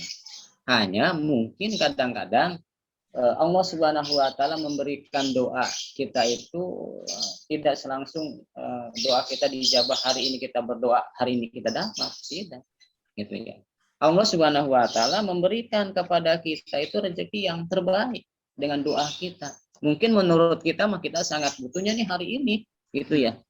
Gitu ya, kalau kita dalam minta rezeki. Tetapi mungkin pandangan Allah Subhanahu wa taala mungkin suatu ketika nanti kita ini sangat butuh banget itu. Maka Allah simpan tuh. Tapi mungkin Allah berikan kepada kita itu ijabah doanya lain, misalnya kita sehat badan kita kuat gitu ya, atau misalnya keluarga kita sakinah mawaddah atau suami kita baik dan sebagainya, itu Allah berikan. Mungkin yang kita harapkan itu belum Allah turunkan. Mungkin kenapa? Mungkin Allah Subhanahu wa taala punya pandangan lain. Kenapa? Karena yang mengetahui semua kedepannya bukan kita, tapi Allah Subhanahu wa taala. Mungkin kita nanti ke depannya dapat berhadapan dengan masalah-masalah yang lain dan sebagainya, dan mungkinlah disitulah Allah akan memberikan pertolongan kepada kita dengan doa yang pernah kita ucapkan. Mungkin salah satunya seperti itu. Maka Pak Ija Farog tapan tatkala kita sudah selesai dan mungkin mengaku kepada Allah, itu bukan berarti kita mengeluh pada Allah. Bukan berarti kita tidak sabar pada Allah Subhanahu wa taala. Kalau orang yang tidak sabar misalnya, dia berkeluh kesahnya seolah-olah jengkel gitu ya. Jengkel kepada Allah Subhanahu wa taala. Tapi kalau berdoa ya bukan jengkel kepada Allah Subhanahu wa taala. Kenapa? Karena memang kita hanya boleh mengeluh kepada Allah Subhanahu wa taala, berdoa kepada Allah, karena kita manusia yang paling lemah gitu ya. Yang punya kekuasaan adalah Allah Subhanahu wa taala. Yang punya kerajaan adalah Allah Subhanahu wa taala. Yang menguasai kita adalah Allah Subhanahu wa taala. Mungkin itu. Barakallah, Ustaz. Ini luar biasa. Jadi memang ya kita harus pahami sahabat-sahabat semua bahwasanya doa-doa kita bisa saja tertunda, tapi rezeki yang lain diberikan, Ustaz ya. Iya, insya Allah. Masya Allah. Yang lain kan banyak rezekinya ya setiap hari. Iya. Sehat ada ya, alhamdulillah rezeki. Sehat, rezeki, anak soleh, rezeki, Ya. Ustaz ya. Masya Allah. Nah, satu lagi Bapak Ibu sekalian, kami berikan forum untuk tanya jawab karena kita terbatas dengan waktu. Alhamdulillah, boleh dibuka kalau yang mau bertanya dari Ikhwan Akhwat.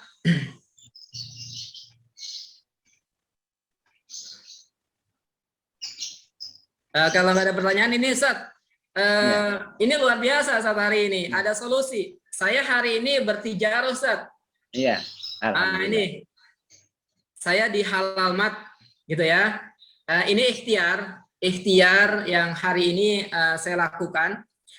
Semoga ini juga menjadi solusi buat teman-teman di mana ada kesulitan hari ini, baik kesehatan, secara ekonomi, ini pun sudah banyak dibuktikan dengan kita. Memang anjurannya kalau di dalam surat di Al-Qur'an, ya ayyuhallazina amanu hal adulukum ala tijarah, gitu saja. Iya. Bahwasanya bagaimana kita ya ayyuhallazina amanu, hai orang beriman, maukah aku tunjukkan sebuah perniagaan. Nah, di sini judulnya perniagaan. Bagaimana kelelahan kita hari ini dalam kita berkarya, ya maka kita nggak boleh ngeluh, teman-teman. Ya, ketika kita bekerja hari ini, maka niatkan aktivitas semua karena Allah Subhanahu wa taala. Kelelahan kita dari pagi sampai sore hari, kelelahan kita ketika kita berharap hanya kepada Allah Subhanahu wa taala, maka pada waktu sore itu pun Allah mengampuni dosa-dosa kita. Ini luar biasa, Ustaz ya. Nah, itulah sahabat-sahabat semua. Ada pertanyaan? Silakan. Yang mau bertanya, dibuka saja mikrofonnya.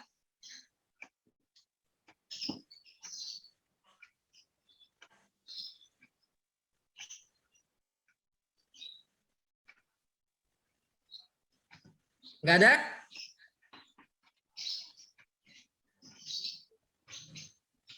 Pak Alimisar mau nanya? Oh, insyaallah. Monggo, Ustaz, dibuka, Ustaz, mic-nya, Ustaz.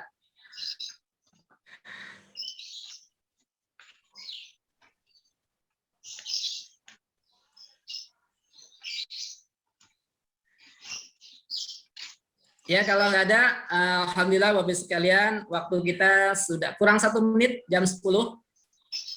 Kita taat asas, taat peraturan gitu ya. Kita mulai jam 8. Alhamdulillah partisipan kita tadi sempat sampai 48. Alhamdulillah semoga ilmu yang kita dapatkan pada pagi hari ini kita bisa aplikasikan dalam kehidupan kita. Bahwasannya kita punya beban dakwah, kita punya kontribusi di dalam dakwah yang sangat besar. Ya, apalagi untuk kemenangan di tahun 2024 ini dibutuhkan finansial yang luar biasa. Maka ketika kita hari ini bermalas-malasan, kita tidak mau hijrah, ya kehidupan kita, penghasilan kita juga nggak mau dihijrahkan gitu ya, cukup dengan apa adanya. Maka ini sangat sayang sekali. Bahkan ketika diajak bisnis aja, aduh saya nggak mau bisnis, saya takut hubud dunia, takut cinta dunia. Itu Masya Allah. La haula wala quwata illa billah. Hari ini sahabat-sahabat semua, bahwasanya di tangan kita semualah, para penggerak dakwah itulah yang memang harus kaya. Bahwasanya kekayaan yang ada dipegang oleh orang-orang dermawan, yang seperti disampaikan tadi, ini sangat khairun nas anfa'uhum linnas. Ya, menjadi orang-orang yang bermanfaat, jadi menebar kebaikan dimanapun. Insya Allah sahabat-sahabat semua, di bulan Ramadan ini menjadi sebuah semangat, menjadi sebuah spirit kita untuk kita menjadi sebuah keteladanan, yaitu dalam kita berbisnis itu Rasulullah.